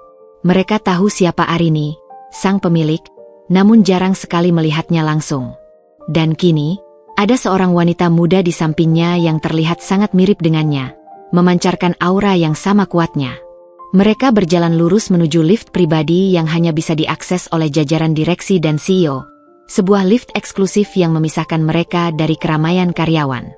Begitu pintu lift terbuka di lantai eksekutif, lantai yang berisi kantor-kantor manajer senior, termasuk Arya dan Ibu Tina, Risa merasakan jantungnya berdebar lebih kencang, seolah gendang perang sedang ditabuh. Ia tahu, Arya dan Ibu Tina pasti sudah berada di kantor mereka, sibuk dengan pekerjaan yang sebenarnya adalah roda penggerak kerajaan ibunya. Saat Risa dan Arini melangkah keluar dari lift, langkah mereka mantap dan penuh percaya diri, seolah setiap jejak kaki mereka meninggalkan pesan, "Kami telah kembali, dan kami adalah penguasa." Beberapa karyawan senior yang berpapasan langsung membungkuk hormat, terlihat sedikit terkejut dengan kehadiran Arini yang mendadak. Risa melihat senyum tipis di bibir ibunya, senyum kemenangan yang tak terlihat oleh orang lain, sebuah senyum yang mengatakan, "Ini saatnya." Lalu, di ujung koridor yang luas dan berkarpet tebal, terlihat Arya keluar dari ruangannya, sedang berbicara di telepon dengan mimik serius. Ia membalikkan badan untuk berjalan ke pantry, dan pandangannya langsung terpaku pada sosok Arini yang berdiri gagah di ujung koridor. Matanya membulat sempurna, pupilnya melebar karena terkejut. Ponsel di tangannya nyaris jatuh. Ia kehilangan keseimbangan sejenak. Wajahnya Arya tampak pucat pasi, seperti baru saja melihat hantu. Ia jelas tidak menyangka ibunya Risa akan berada di sini, di kantornya, dengan penampilan seperti itu. Pertanyaan besar menggantung di benaknya. Tak lama kemudian, Ibu Tina juga muncul dari ruangannya, membawa beberapa dokumen dan sebuah cangkir kopi. Matanya yang tajam dan selalu meneliti setiap detail menyapu koridor dan langsung menangkap kehadiran Arini dan Risa. Ia berhenti mendadak, seolah terkena sengatan listrik yang melumpuhkan. Cangkir kopi di tangannya sedikit bergetar, dan dokumen yang dipegangnya merosot sedikit. Wajahnya yang biasanya angkuh, sombong, dan penuh rasa superioritas kini menunjukkan ekspresi yang tak bisa disembunyikan. Terkejut yang luar biasa, syok yang mendalam, dan ketakutan yang jelas terpancar. Ia menatap Risa, lalu beralih ke Arini, kembali ke Risa, kembali ke Arini. Seolah otaknya berusaha memproses koneksi yang sama sekali tak masuk akal ini. Sosok wanita desa yang kumal, yang ia usir dengan kata-kata kasar dan hinaan semalam, kini berdiri tegak dan berwibawa di kantor tempat ia mencari makan, tempat ia menggantungkan hidupnya. Tempat ia merasa paling berkuasa. Dan Risa, menantunya yang ia anggap tak punya apa-apa, wanita kampung yang tak berpendidikan, berdiri di sampingnya, dengan aura yang sama kuatnya, seolah-olah mereka adalah ratu dan putri kerajaan. Arya akhirnya berhasil bersuara, terbata-bata, suaranya nyaris seperti bisikan yang tak percaya. "Ibu, Bu Arini, Risa, ada apa ini? Kenapa kalian di sini?" Ibu Tina masih membeku di tempatnya, menatap Risa dan Arini dengan tatapan penuh kengerian dan kebingungan yang nyata. Keduanya, Ibu Tina dan Arya, terlihat benar-benar syok, seperti tersambar petir di siang bolong. Risa membalas tatapan mereka dengan senyum tipis yang penuh arti, sebuah senyum yang kini memancarkan kekuatan, kepercayaan diri, dan sedikit kepuasan, bukan lagi kesedihan atau rasa minder. Ini baru permulaan dari apa yang akan datang. Keheningan yang mencekam, seberat timah panas, menyelimuti koridor eksekutif lantai teratas PT Mahardika Jaya. Setiap detiknya terasa seperti berabad-abad bagi Arya dan Ibu Tina, yang masih berdiri membeku di tempat mereka. Mata mereka tak lepas dari sosok Arini dan Risa. Wajah mereka bergantian pucat pasi seperti mayat hidup dan memerah padam karena malu dan marah, mencoba mati-matian memahami realitas absurd yang tiba-tiba terhampar di depan mata mereka. Di sisi lain, Arini justru mengulas senyum tipis, sebuah senyum yang tak terbaca, menyimpan 1000 makna kemenangan yang dingin. Sementara Risa berdiri tegak di sampingnya, memancarkan aura yang sama kuatnya, seolah ada medan magnet tak terlihat di sekitar mereka. Arini melangkah maju, langkahnya mantap, penuh percaya diri, dan tidak terburu-buru, seperti seorang ratu yang sedang berjalan di istananya sendiri. Ia berhenti beberapa langkah di depan Arya dan Ibu Tina, membiarkan ketegangan membangun diri. "Arya, Ibu Tina," sapanya. Suaranya tenang namun memiliki otoritas yang tak terbantahkan. Setiap suku kata terasa seperti pernyataan mutlak. "Selamat pagi." Ibu Tina akhirnya menemukan suaranya, meskipun bergetar parah, seolah pita suaranya baru saja dipaksa bekerja setelah sekian lama membeku. "Arini, kakau, apa yang kau lakukan di sini? Kenapa kau berpakaian seperti ini? Ini tidak mungkin." Ia masih tidak bisa percaya dengan apa yang dilihatnya. Pertanyaan Ibu Tina terdengar bodoh dan putus asa di telinga Risa, seperti ia masih mencoba menipu diri sendiri, meyakinkan dirinya bahwa ini hanyalah mimpi buruk. Arini mengangkat alisnya sedikit, tatapannya dingin dan menusuk, tak menunjukkan sedikit pun belas kasihan. "Ini kantorku, Ibu Tina. Tentu saja aku di sini." Arini menunjuk ke sekeliling dengan gestur anggun. "Dan mengenai penampilanku, apakah ada masalah dengan itu, Arya?" Ia menoleh ke arah Arya, yang sejak tadi hanya bisa melongo. Arya tergagap, menelan ludah dengan susah payah. "Tidak, Bu Arini, tentu saja tidak. Kami hanya tidak menyangka ibu akan berkunjung sepagi ini. Kami kira ibu masih di desa." Ia mencoba mencari alasan, berusaha menyembunyikan keterkejutannya yang luar biasa dan rasa takut yang mulai merayapi dirinya. "Berkunjung?" Arini terkekeh pelan. Tawa itu hampa dan dingin, namun tak mencapai matanya. "Aku tidak berkunjung, Arya. Aku pulang." Arini kemudian berbalik menghadap semua karyawan yang kini diam-diam mengamati dari kejauhan, pura-pura sibuk namun telinga mereka terpancang tajam. Beberapa dari mereka bahkan mencoba mencuri dengar setiap kata yang diucapkan. "Perhatian semuanya." Suara Arini sedikit meninggi, cukup untuk memecah kesunyian tegang di koridor dan menarik perhatian lebih banyak lagi. Seketika, semua mata tertuju padanya. Arya dan Ibu Tina terlihat semakin tegang, seperti seutas tali yang ditarik hingga hampir putus. Keringat dingin mulai membasahi pelipis Arya. Mulai hari ini, saya, Arini Sudibyo, sebagai CEO dan pemilik PT Mahardika Jaya, akan kembali aktif memimpin perusahaan secara penuh. Saya akan berkantor di sini setiap hari, mengawasi setiap operasional dan strategi perusahaan ini. Arini mengumumkan dengan tegas, suaranya menggelegar penuh otoritas. Dan saya juga ingin memperkenalkan kepada kalian, tangan kanan saya yang baru, dan juga direktur operasional kita yang akan datang. Arini mengulurkan tangannya ke arah Risa, mengisyaratkan Risa untuk melangkah maju. Risa melangkah maju dengan mantap, berdiri sejajar dengan ibunya, kepalanya tegak. Ia menatap lurus ke depan, ke arah Arya dan Ibu Tina, yang kini tampak seperti patung hidup, membeku di tempatnya, seluruh darah seolah mengering dari wajah mereka. Perkenalkan, ini putri saya, Risa Arini. Dia akan menjadi asisten pribadi saya terhitung mulai hari ini, dan dalam waktu dekat, dia akan menduduki posisi sebagai direktur operasional perusahaan ini, kata Arini dengan bangga, sorot matanya tertuju langsung pada Arya dan Ibu Tina, seolah ingin melihat reaksi mereka secara langsung, menikmati setiap kepingan keterkejutan yang terpancar. Kata-kata Arini bagai palu godam yang menghantam kepala Arya dan Ibu Tina. Wajah Ibu Tina memucat pasi, bibirnya bergetar hebat. Ia terlihat seperti baru saja melihat neraka di siang bolong, atau setidaknya, semua mimpi buruknya menjadi kenyataan.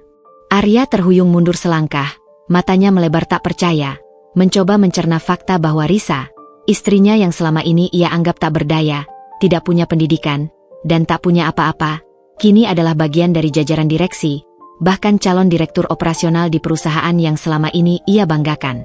Perusahaan yang ia klaim sebagai miliknya, padahal itu milik Ibu Risa, orang yang selama ini ia biarkan dihina. Rasa malu dan penyesalan mulai merayapi benaknya. Beberapa karyawan berbisik-bisik, namun sebagian besar menatap Risa dengan tatapan hormat, rasa ingin tahu, dan sedikit kekaguman. Mereka tahu siapa Arini Sudibyo yang legendaris itu. Mereka juga tahu Risa adalah menantu Arya. Tetapi mereka tidak pernah tahu hubungan mereka begitu dalam. Apalagi sampai menjadi pewaris dan menduduki posisi sepenting itu. Suasana di koridor berubah total. Dari hening menjadi bisikan-bisikan takjub. Arini kemudian mengalihkan perhatiannya dari Arya dan Ibu Tina, seolah mereka tak lagi penting. Desi, panggilnya, tolong atur rapat direksi dan semua kepala departemen dalam 1 jam ke depan di ruang rapat utama. Pastikan semua jadwal dikosongkan. Ada beberapa pengumuman penting yang harus saya sampaikan, dan juga pengenalan resmi posisi baru Nona Risa. Baik, Bu Arini, jawab Desi sigap, lalu buru-buru menghubungi staf lain melalui headsetnya, mengkoordinasikan perintah CEO-nya dengan efisien. Sebelum beranjak, Arini menoleh ke arah Ibu Tina dan Arya lagi, senyum sinis tersungging di bibirnya, senyum yang dulunya hanya sekilas, kini terang-terangan terlihat. Arya, Ibu Tina, pastikan kalian hadir. Ini akan menjadi pertemuan yang sangat menarik, saya jamin. Tanpa menunggu balasan dari dua sosok yang kini tampak tak berdaya itu, Arini berbalik dan berjalan menuju ruang CEO, yang terletak di ujung koridor, sebuah ruangan paling besar dan prestisius di lantai itu. Risa mengikutinya, langkahnya ringan, namun sebelum masuk, ia menoleh ke belakang, menatap Arya dan Ibu Tina sekali lagi. Ada senyum tipis di bibirnya, senyum yang dulunya penuh kesedihan dan kepedihan, kini digantikan dengan kepuasan yang mendalam, sebuah kemenangan yang terasa begitu manis. Kali ini, mereka tidak bisa lagi meremehkannya. Mereka terjebak dalam sarang singa yang sebenarnya, dan singa itu adalah ibunya, serta dirinya sendiri. Kemenangan pertama terasa begitu memuaskan. Ruang rapat utama PT Mahardika Jaya yang mewah dan modern terasa dingin menusuk. Meskipun pendingin ruangan tidak disetel terlalu rendah, suasana di dalam ruangan mencerminkan ketegangan yang menggantung di udara. Meja oval panjang dari kayu mahoni mengilap didominasi oleh kursi besar di bagian kepala.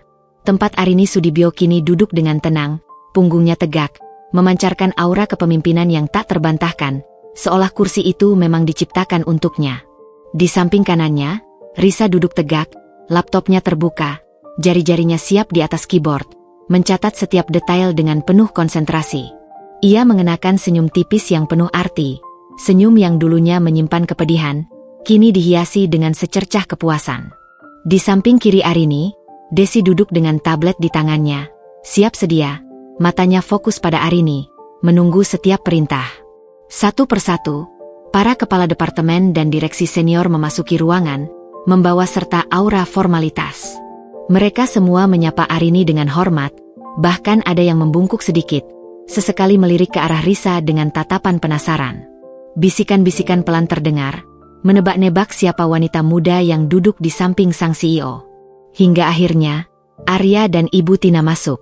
Wajah mereka masih terlihat pucat pasi, terutama Ibu Tina yang kini terlihat jauh lebih tua dari usianya, dengan kantung mata yang menghitam dan garis-garis kerutan yang semakin dalam. Mereka berdua berjalan dengan langkah gontai, seolah setiap langkah mereka membawa beban berat, menuju kursi mereka, yang kebetulan berada tidak jauh dari posisi Risa. Arya duduk di seberang Risa, sementara Ibu Tina duduk di sebelahnya. Keduanya menghindari tatapan mata Arini dan Risa, pandangan mereka terpaku pada permukaan meja yang mengilap, seolah ada sesuatu yang sangat menarik di sana. Arini membuka rapat dengan senyum tipis, namun matanya memancarkan ketegasan yang tak terbantahkan. Selamat pagi Bapak dan Ibu sekalian. Terima kasih sudah meluangkan waktu untuk rapat darurat ini. Suaranya tenang, namun memiliki resonansi yang mengisi seluruh ruangan. Seperti yang sudah saya umumkan tadi pagi di lobi, mulai hari ini saya akan kembali aktif memimpin perusahaan secara penuh sebagai CEO. Saya akan mengawasi langsung setiap operasional dan strategi perusahaan. Para direksi dan kepala departemen mengangguk, beberapa berbisik pelan, namun tidak ada yang berani menyela atau menunjukkan ketidaksetujuan. Arya dan Ibu Tina hanya menunduk semakin dalam, seolah ada magnet kuat yang menarik kepala mereka ke bawah, berusaha menyembunyikan diri dari tatapan Arini. Dan saya juga ingin mengumumkan penunjukan posisi baru yang sangat strategis dalam struktur organisasi kita. Lanjut Arini, suaranya sedikit mengeras, matanya kini tertuju langsung pada Ibu Tina dan Arya, seolah sengaja ingin melihat reaksi mereka. Mulai hari ini, Nona Risa Arini akan secara resmi menjabat sebagai asisten pribadi CEO dan juga akan menjalani pelatihan intensif untuk segera menduduki posisi sebagai Direktur Operasional PT Mahardika Jaya. Wajah Ibu Tina semakin memucat, jika itu mungkin. Ia menggigit bibir bawahnya kuat-kuat, seolah berusaha menahan ledakan emosi atau teriakan frustrasi. Tangannya mengepal erat di bawah meja. Arya melirik Risa dengan mata melebar, lalu dengan cepat mengalihkan pandangannya, seolah Risa adalah pantulan cermin yang membuatnya malu. Terlihat jelas ada rasa malu, tak percaya, dan sedikit kemarahan yang tersimpan di wajahnya. Beberapa direksi lain saling pandang, tampak terkejut namun tak berani berkomentar. Ini adalah pengangkatan posisi yang sangat tinggi dan mendadak untuk seseorang yang baru masuk ke dalam jajaran manajemen puncak. Saya tahu keputusan ini mungkin mengejutkan bagi sebagian dari Anda. Arini melanjutkan, suaranya kini lebih tegas dan jelas, seolah sengaja ditujukan kepada Arya dan Ibu Tina yang terus menunduk. Nona Risa mungkin masih baru di jajaran eksekutif, namun ia memiliki kapabilitas dan potensi yang sangat besar. Beliau adalah lulusan terbaik dengan nilai sempurna di bidang manajemen bisnis dari universitas ternama, dan memiliki pemahaman yang luar biasa terhadap operasional perusahaan ini, bahkan melebihi beberapa karyawan lama sekalipun, karena ia telah secara diam-diam mempelajari setiap seluk-beluknya. Arini berhenti sejenak, tatapannya menyapu seluruh ruangan, memastikan semua orang mendengar pesannya. Dan yang terpenting, beliau adalah orang kepercayaan penuh saya, yang saya tunjuk langsung untuk membantu membawa perusahaan ini ke tingkat berikutnya. Arya dan Ibu Tina semakin gelisah di tempat duduk mereka.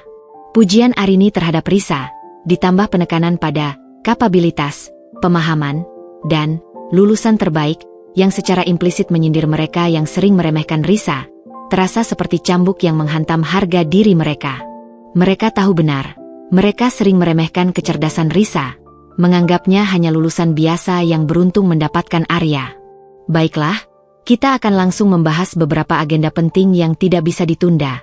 Arini beralih ke agenda utama rapat. Ia menekan tombol pada remote di tangannya, dan sebuah proyeksi data mulai muncul di layar lebar di dinding. Itu adalah data kinerja perusahaan yang mengejutkan, menunjukkan adanya ketidakberesan dan anomali dalam beberapa laporan keuangan dan proyek yang ditangani. Arini menyebutkan angka-angka kerugian yang signifikan pada proyek-proyek tertentu yang seharusnya menghasilkan keuntungan besar. Terutama pada proyek perumahan, Green Valley Residence, dan City View Tower, kata Arini. Matanya menatap tajam langsung ke arah Ibu Tina, sang manajer keuangan. Sorot mata Arini mengunci Ibu Tina, seolah menginterogasinya.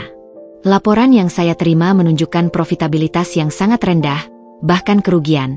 Padahal potensi pasarnya sangat besar dan kita sudah menginvestasikan dana yang tidak sedikit. Saya ingin penjelasan rinci mengenai hal ini, Ibu Tina.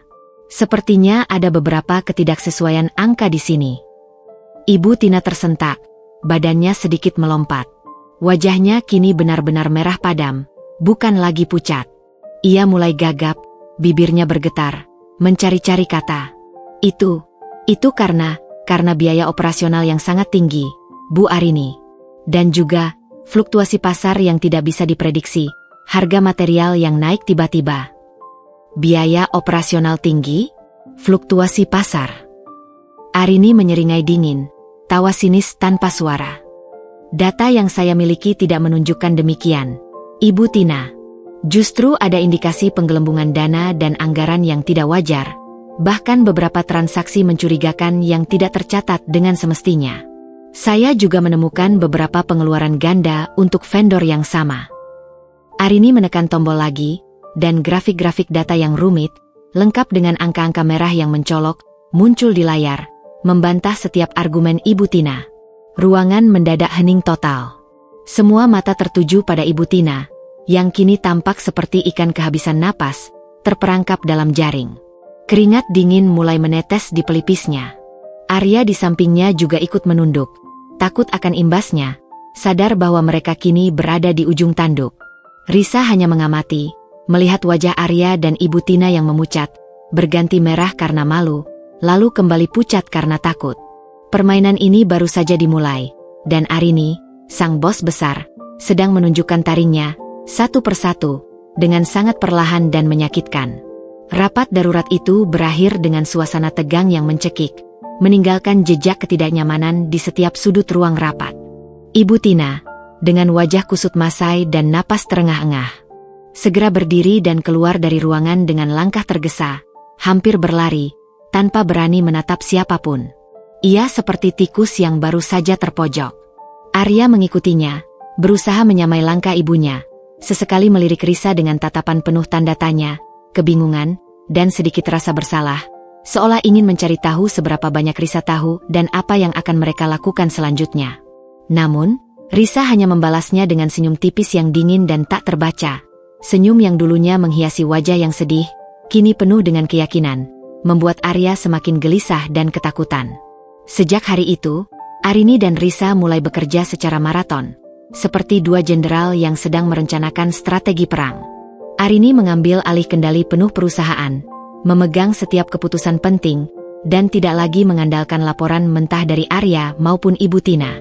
Setiap dokumen yang masuk, setiap proposal yang diajukan, harus melalui persetujuan langsung darinya. Sementara itu, Risa, di bawah bimbingan langsung Arini, dengan cepat mempelajari seluk-beluk perusahaan. Dengan latar belakang pendidikannya yang cemerlang di bidang manajemen bisnis, otaknya yang cerdas, dan daya analisisnya yang tajam, Risa menyerap informasi seperti spons yang haus air. Ia mulai mengaudit setiap departemen satu persatu, dengan fokus utama pada departemen keuangan dan pemasaran yang selama ini dipimpin oleh Ibu Tina dan Arya. Kita harus menemukan bukti kuat, Nak, kata Arini suatu sore di ruang kerjanya yang luas, saat mereka berdua sedang memeriksa tumpukan dokumen proyek yang tingginya menggunung. Arini mengenakan kacamatanya, meneliti angka-angka dengan cermat. Mereka pasti tidak bekerja sendiri. Penggelembungan dana sebesar ini tidak mungkin hanya dilakukan oleh dua orang. Pasti ada jaringan yang lebih besar. Risa mengangguk, jari telunjuknya mengetuk-ngetuk layar tablet yang menampilkan grafik-grafik keuangan. Aku sudah mencurigai beberapa vendor yang sering mereka gunakan, Bu. Namanya sering muncul di proyek-proyek besar. Pembayaran kepada mereka selalu melebihi estimasi awal yang wajar, dan ada beberapa nama perusahaan yang berulang muncul dengan nominal transaksi sangat besar, bahkan untuk pekerjaan yang seharusnya kecil. Dengan akses penuh ke sistem perusahaan yang kini sepenuhnya berada di bawah kendali Arini, Risa mulai menggali lebih dalam, jauh lebih dalam dari yang bisa dibayangkan Arya dan Ibu Tina. Ia memeriksa setiap transaksi, setiap info setiap detail kontrak, membandingkan anggaran dengan realisasi, dan menganalisis setiap detail data keuangan. Tangannya cekatan mengoperasikan komputer, matanya jeli menemukan setiap anomali dan kejanggalan, bahkan yang terkecil sekalipun. Ia bekerja tanpa lelah, seringkali pulang paling akhir dari kantor, bahkan terkadang menginap, didampingi oleh Desi yang sangat membantu dalam mengumpulkan informasi dan memverifikasi data. Tim audit internal perusahaan yang kini juga loyal kepada Arini, membantu Risa dalam penyelidikan ini, bergerak secara senyap dan efisien. Suatu malam, saat Risa sedang memeriksa data transfer bank secara digital, ia menemukan pola mencurigakan yang berulang. Ada serangkaian transfer dana dalam jumlah besar, mencapai miliaran rupiah, ke rekening pribadi atas nama seseorang yang tak asing lagi di telinga mereka, Herman Wijaya, salah satu direktur proyek senior yang sangat dihormati di perusahaan, yang selama ini dikenal sebagai sosok yang jujur dan berintegritas tinggi. Yang lebih mengejutkan, Herman Wijaya juga merupakan rekan kerja dekat Ibu Tina, sering terlihat makan siang bersama dan terlibat dalam proyek yang sama. Transfer ini dilakukan secara berkala, selalu terjadi tepat setelah pembayaran proyek-proyek besar yang dikelola dan disetujui oleh Ibu Tina dan Arya. "Bu, lihat ini," kata Risa. Suaranya sedikit tercekat karena terkejut, menunjukkan layar laptopnya pada Arini. Transfer ke rekening Bapak Herman Wijaya. Jumlahnya sangat signifikan, dan ini jelas bukan gaji atau bonus. Ini seperti komisi tersembunyi, atau mungkin uang suap. Arini menyipitkan mata, meneliti data di layar laptop Risa dengan saksama. Sebuah seringai dingin muncul di bibirnya. "Herman Wijaya? Aku sudah menduga ada pemain lain di balik ini. Dia selalu terlihat polos dan tak berdosa di depan, tapi dia adalah rubah berbulu domba yang sangat licik." Raut wajah Arini mengeras, menunjukkan ekspresi tekad yang kuat. "Ini adalah bukti kunci yang kita butuhkan, Nak. Jaring kita mulai terpasang." Investigasi tidak berhenti di situ. Dengan petunjuk baru ini, Risa kemudian mencari tahu lebih jauh tentang aset-aset dan gaya hidup Herman Wijaya. Dengan bantuan tim legal perusahaan yang kini sepenuhnya berada di bawah kendali Arini dan bekerja dengan sangat loyal, mereka menemukan bahwa Herman memiliki beberapa properti mewah, villa di puncak, apartemen di pusat kota, dan mobil-mobil sport, serta investasi lain yang sama sekali tidak sesuai dengan profil gajinya sebagai direktur proyek. Beberapa properti mewah itu bahkan terdaftar atas nama kerabat jauh atau perusahaan cangkang yang baru dibentuk, sebuah taktik umum untuk menyembunyikan aset. Sementara Risa dan Arini sibuk mengumpulkan bukti-bukti yang tak terbantahkan ini, Ibu Tina dan Arya mulai merasakan tekanan yang luar biasa. Setiap langkah mereka di kantor diawasi, setiap email yang mereka kirim, setiap percakapan telepon, terasa seperti diawasi. Rapat-rapat yang dipimpin Arini kini selalu menuntut laporan yang lebih transparan dan detail, dengan pertanyaan-pertanyaan tajam yang membuat mereka kesulitan menjawab. Bahkan, Ibu Tina beberapa kali terlihat panik saat Arini secara mendadak meminta laporan keuangan mendetail yang ia tahu telah ia manipulasi dan sembunyikan. Arya, yang biasanya santai dan sering bercanda di kantor, kini sering terlihat murung, gelisah, dan sering bolak-balik ke toilet, seperti cacing kepanasan. Mereka mencoba mencari celah untuk kembali memanipulasi data atau menyembunyikan jejak. Namun kini semua pintu tertutup rapat, dan setiap data yang masuk ke sistem akan langsung dianalisis oleh Risa. Suatu hari, Ibu Tina, yang merasa terpojok dan putus asa, mencoba mendekati Risa di pantry kantor, saat Risa sedang mengambil air. Wajah Ibu Tina tampak lelah dan penuh keputusasaan. "Risa, Nak, Ibu. Ibu tahu ibu kemarin keterlaluan.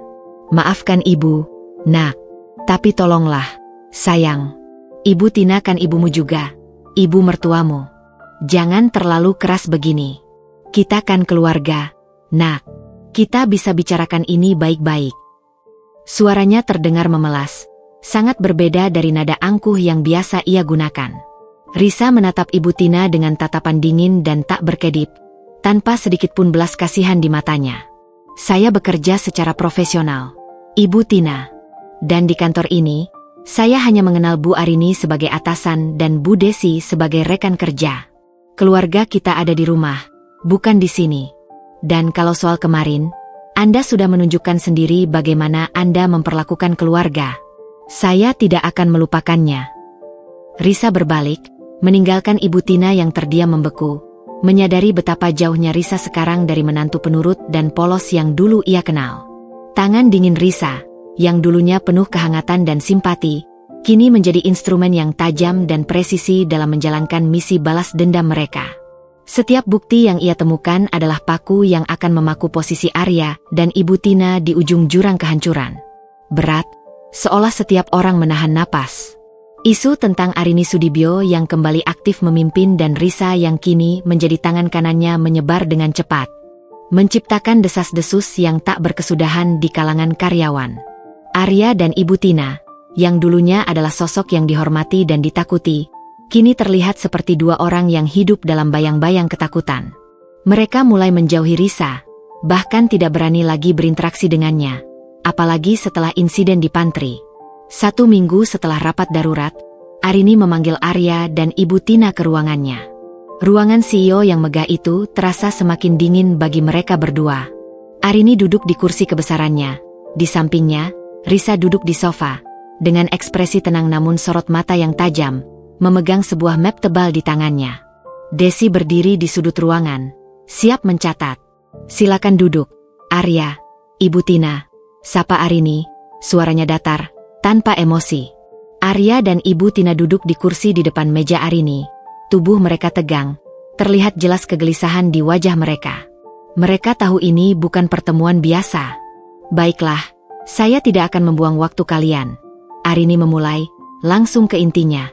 Setelah melakukan audit menyeluruh selama seminggu terakhir, dan dengan bantuan Nona Risa serta tim audit internal kita, kami menemukan beberapa hal yang sangat serius. Arini menghela napas, menatap Ibu Tina dengan tatapan menusuk. Ibu Tina, sebagai manajer keuangan, Anda bertanggung jawab penuh atas penggelembungan dana pada proyek Green Valley Residence dan City View Tower. Kami memiliki bukti konkret transfer dana ke rekening vendor fiktif, pembelian material fiktif, dan indikasi penyelewengan dana perusahaan hingga miliaran rupiah. Semua bukti ini sudah sangat kuat. Ibu Tina tersentak, wajahnya langsung memucat pasi. Tidak, itu tidak benar, Bu Arini. Itu hanya salah paham. Saya tidak mungkin melakukan itu. Ia mencoba membela diri, namun suaranya bergetar. Jangan berbohong, Ibu Tina, kata Risa, suaranya tenang namun tajam. Ia meletakkan map tebal di atas meja, lalu membukanya, memperlihatkan tumpukan dokumen dan grafik data. Kami memiliki salinan rekening koran, bukti transfer, dan bahkan rekaman percakapan Anda dengan beberapa vendor yang membahas komisi tertentu. Mendengar kata rekaman percakapan, Ibu Tina langsung terdiam, matanya membelalak ketakutan. Ia menatap Arya dengan panik, mencari dukungan, namun Arya sendiri sudah membeku di kursinya. Dan Arini melanjutkan, kini menatap putranya Risa. Sebagai manajer pemasaran, Anda juga terlibat dalam skema ini. Ada bukti bahwa Anda menyetujui anggaran yang digelembungkan, menerima sejumlah fee dari beberapa proyek, dan bahkan ada transaksi mencurigakan dengan Herman Wijaya yang kami curigai sebagai perantara Anda. Arya mengangkat kepalanya, matanya dipenuhi ketidakpercayaan dan kepanikan. Tidak, Bu Arini. Saya tidak tahu apa-apa tentang itu. Saya hanya mengikuti arahan Ibu Tina. Ia mencoba mengelak, melemparkan kesalahan pada ibunya. Oh, jadi sekarang saling lempar kesalahan. Arini menyeringai dingin. Itu tidak akan mengubah fakta. Bukti kami sudah sangat kuat. Anda berdua telah melakukan penipuan dan penggelapan dana perusahaan. Ini adalah tindak pidana yang bisa membawa kalian ke jalur hukum. Kata-kata tindak pidana dan jalur hukum membuat Ibu Tina dan Arya tersentak. Keduanya terdiam, ketakutan mulai menguasai mereka. Namun, Arini melanjutkan, suaranya melunak sedikit, namun masih tegas. Saya tidak ingin memperpanjang masalah ini di ranah hukum, demi nama baik perusahaan. Saya akan memberikan kalian sebuah pilihan. Wajah Ibu Tina dan Arya sedikit mengangkat. Ada secercah harapan di mata mereka. Pilihan pertama, kata Arini. Saya akan melaporkan kalian ke pihak berwajib dengan semua bukti yang kami miliki. Kalian akan menghadapi tuntutan hukum atas penipuan dan penggelapan, yang bisa berakhir dengan hukuman penjara dan denda yang sangat besar. Arya dan Ibu Tina menelan ludah, wajah mereka kembali pucat. Atau pilihan kedua, Arini melanjutkan, matanya menatap tajam. Kalian mengundurkan diri dari perusahaan ini dengan hormat, segera setelah rapat ini.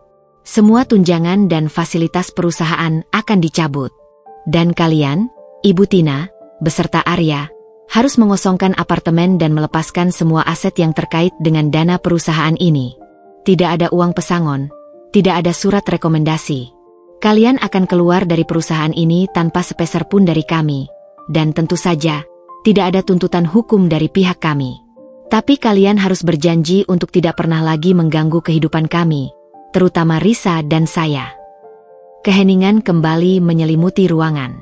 Ini adalah ultimatum. Pilihan sulit di antara dua nasib buruk. Bagi Ibu Tina dan Arya, kehilangan jabatan, kemewahan, dan bahkan tempat tinggal adalah pukulan telak. Namun, ancaman penjara jauh lebih menakutkan. Ibu Tina, yang biasanya angkuh, kini menunduk. Arya menatap Risa, matanya memohon.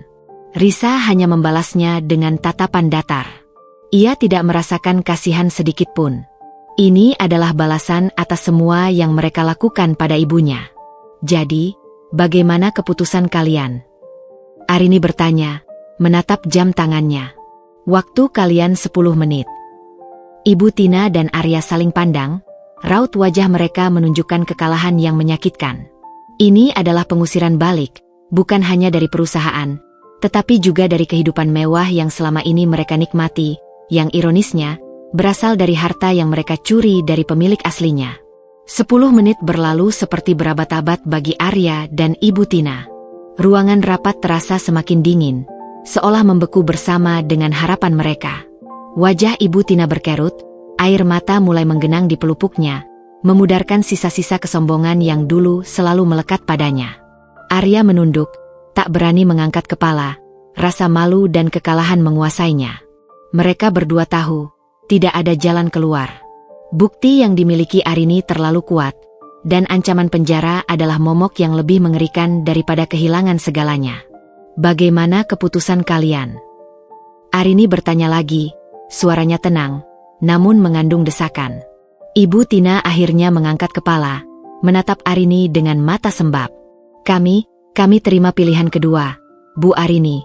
Suaranya nyaris tak terdengar. Serak. Kami akan mengundurkan diri. Arya mengangguk lemah, membenarkan pernyataan ibunya. Ya, Bu Arini. Kami akan mundur. Risa mengamati reaksi mereka. Tidak ada sedikit pun rasa kasihan di hatinya. Yang ada hanyalah kepuasan yang dingin. Ini adalah harga yang harus mereka bayar. Baiklah, kata Arini, mengangguk. Desi, siapkan surat pengunduran diri mereka. Pastikan semua klausul terkait pencabutan fasilitas dan larangan mengganggu kehidupan kami di masa depan tercantum jelas. Berikan batas waktu 2 jam untuk mengosongkan apartemen perusahaan dan menyerahkan semua aset yang terkait. Desi segera mengangguk. Cekatan mengetik di tabletnya. Satu hal lagi, Arini menambahkan, menatap tajam pada Ibu Tina dan Arya. Mulai sekarang, kalian tidak lagi memiliki akses ke sistem perusahaan. Semua data kalian akan dihapus. Dan kalian tidak boleh memasuki area kantor ini lagi tanpa izin saya. Wajah Ibu Tina dan Arya semakin memucat. Mereka tahu, ini adalah akhir. Akhir dari kehidupan mewah, akhir dari status, dan akhir dari dominasi mereka. Mereka akan kehilangan segalanya dalam sekejap mata. Dengan langkah gontai dan bahu terkulai, mereka bangkit dari kursi. Tanpa mengucapkan sepatah kata pun, mereka meninggalkan ruang rapat, menuju kantor mereka untuk membereskan barang-barang pribadi.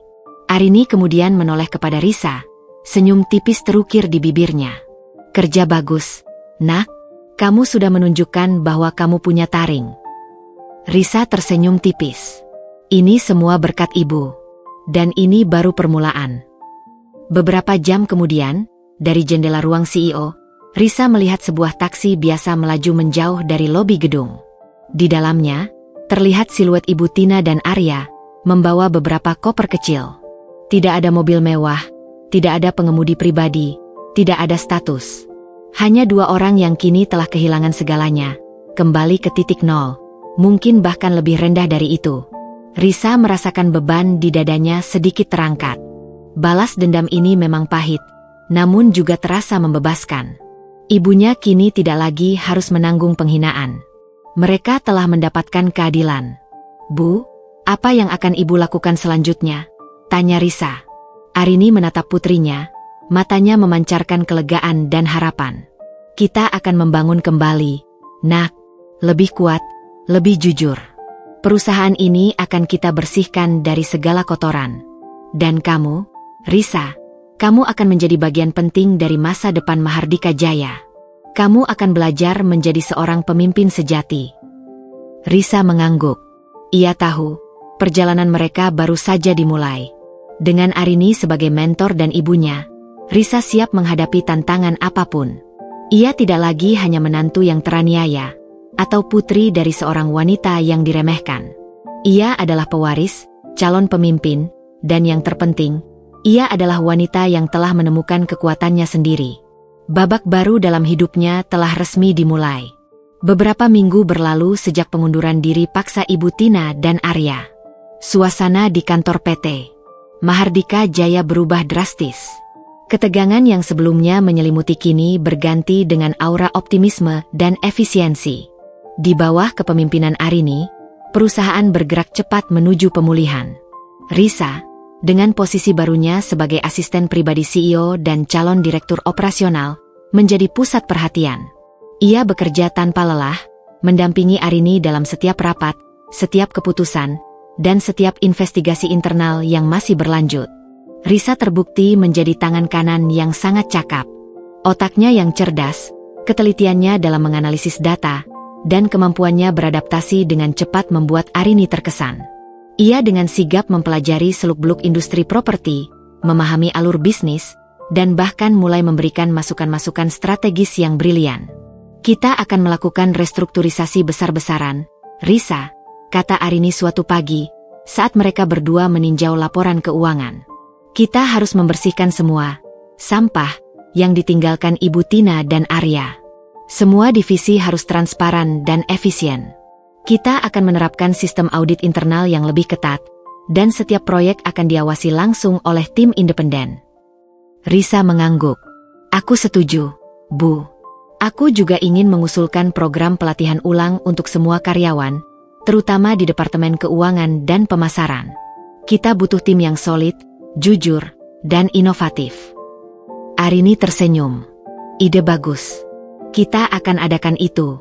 Mulai dari level manajer hingga staf biasa, semuanya harus memahami visi dan misi baru kita." Proses restrukturisasi dimulai. Beberapa karyawan yang terbukti terlibat dalam praktik penyelewengan dana, termasuk Herman Wijaya yang awalnya menjadi kunci, diberhentikan secara terhormat, namun tanpa kompensasi, dan diberikan peringatan keras agar tidak menyebarkan informasi negatif tentang perusahaan. Tim legal Arini memastikan semua langkah ini dilakukan sesuai prosedur hukum, tanpa celah sedikit pun. Arini juga mengganti beberapa vendor lama yang terindikasi terlibat dalam penggelembungan harga dengan vendor-vendor baru yang lebih transparan dan kredibel. Salah satu perubahan besar adalah transparansi. Arini memberlakukan kebijakan pintu terbuka, di mana setiap karyawan bisa melaporkan indikasi kecurangan tanpa takut retribusi. Ia juga mengadakan sesi pertemuan rutin dengan karyawan dari berbagai level, mendengarkan masukan dan keluhan mereka. Hal ini menciptakan lingkungan kerja yang lebih positif dan loyal. Risa sendiri mulai mendapatkan rasa hormat dari para karyawan. Awalnya, beberapa orang mungkin meragukannya karena ia datang sebagai orang baru dengan posisi tinggi.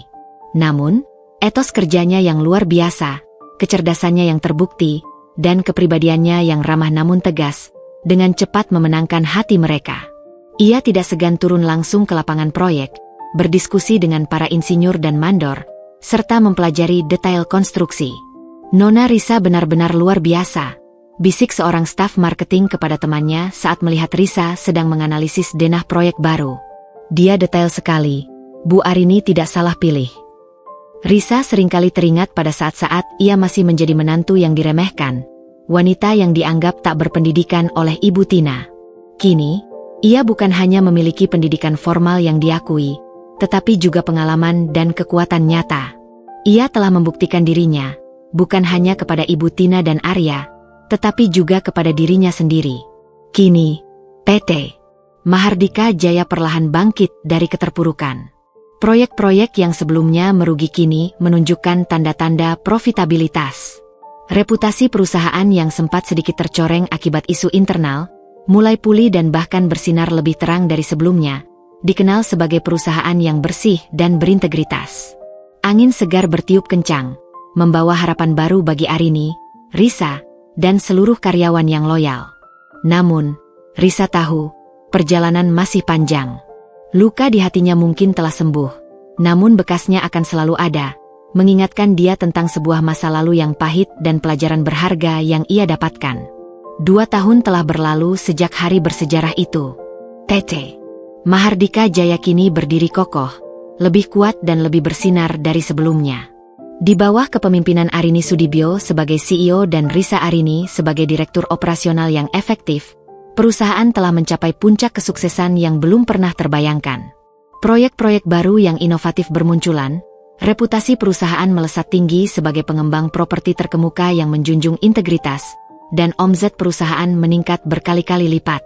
Arini, dengan kebijaksanaannya, mulai perlahan menyerahkan lebih banyak tanggung jawab kepada Risa, mempersiapkannya untuk mengambil alih kendali penuh di masa depan. Risa telah tumbuh menjadi wanita yang luar biasa. Ia tak hanya cerdas dan cakap dalam bisnis, tetapi juga memancarkan aura ketenangan dan kekuatan yang diwarisi dari ibunya. Luka lama di hatinya telah sembuh sepenuhnya, digantikan oleh rasa syukur dan kebanggaan atas dirinya dan ibunya. Ia tahu, setiap penghinaan yang dulu ia terima telah membentuknya menjadi pribadi yang lebih tangguh dan berharga. Suatu sore, Arini dan Risa sedang menikmati teh di taman belakang mensyahan mereka yang asri. Matahari terbenam perlahan, mewarnai langit dengan jingga keemasan. "Kamu sudah sangat jauh, Nak," kata Arini, menatap Risa dengan penuh kasih sayang. "Ibu bangga padamu. Kamu telah membuktikan bahwa kamu lebih dari sekadar menantu yang diremehkan." Risa tersenyum, menggenggam tangan ibunya. "Semua ini berkat ibu. Ibu adalah inspirasi terbesar Risa. Ibu menunjukkan bahwa kekuatan sejati tidak hanya tentang uang atau status, tapi tentang ketahanan, kebijaksanaan, dan integritas." Obrolan mereka terhenti ketika seorang pelayan memberitahukan ada tamu. Arini dan Risa beranjak menuju ruang tamu. Di sana, duduklah 2 sosok yang pernah menjadi bagian paling menyakitkan dari hidup mereka, Arya dan Ibu Tina. Keduanya terlihat sangat berbeda. Pakaian mereka sederhana, wajah mereka kuyu, dan sorot mata mereka menunjukkan kepedihan serta penyesalan mendalam. Mereka telah kehilangan segalanya.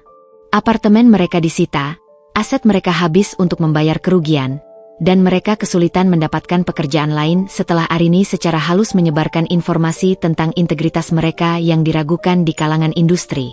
Mereka benar-benar jatuh. Arya dan Ibu Tina bangkit berdiri, menunduk dalam-dalam. "Arini, Risa." Ibu Tina memulai, suaranya parau, air mata menetes di pipinya yang keriput. Kami datang untuk meminta maaf. Kami tahu kesalahan kami sangat besar. Kami telah menghina dan meremehkan kalian. Kami sungguh menyesal." Arya mengangkat kepalanya sedikit, menatap Risa dengan mata penuh penyesalan. "Risa, aku tahu aku pengecut. Aku tahu aku telah mengecewakanmu dan Ibu Arini. Aku tidak pantas mendapatkanmu. Aku minta maaf atas segalanya." Risa menatap mereka berdua. Tidak ada lagi amarah yang membakar di dadanya, hanya rasa hampa dan sedikit iba. Ia telah mendapatkan keadilan, dan melihat mereka dalam keadaan seperti ini adalah bentuk kemenangan yang sejati. Arini melangkah maju. "Kalian datang terlambat," katanya, suaranya tenang namun tegas. "Permintaan maaf memang penting, namun ada konsekuensi dari setiap perbuatan. Kalian sudah mendapatkan konsekuensi dari apa yang kalian tanam. Arini melirik ke arah Risa. Risa dan saya sudah memaafkan kalian, sebagai manusia. Tapi memaafkan bukan berarti melupakan, apalagi kembali ke keadaan semula. Batasan sudah jelas tercipta. Kami mengerti, Bu Arini, kata Arya, suaranya putus asa. Kami hanya ingin kalian tahu, kami benar-benar menyesal. Arini mengangguk. Baiklah, kalian sudah menyampaikan maksud kalian. Saya harap ini menjadi pelajaran berharga bagi kalian berdua. Desi, yang berdiri di belakang Arini, melangkah maju. Mohon maaf, waktu kunjungan Bapak dan Ibu sudah habis. Silakan keluar. Arya dan Ibu Tina sekali lagi menunduk, lalu berbalik dan melangkah keluar dari mensyahan mewah itu, meninggalkan Risa dan Arini. Kali ini, tidak ada lagi kemewahan yang menunggu mereka di luar, hanya realitas pahit yang harus mereka hadapi. Risa dan Arini kembali duduk di taman, menyaksikan matahari terbenam. Sebuah beban besar telah terangkat. Mereka telah memaafkan, namun juga telah menunjukkan bahwa keadilan akan selalu menemukan jalannya. Semua sudah selesai, Nak, kata Arini, tersenyum lembut. Kita sudah melewati badai ini.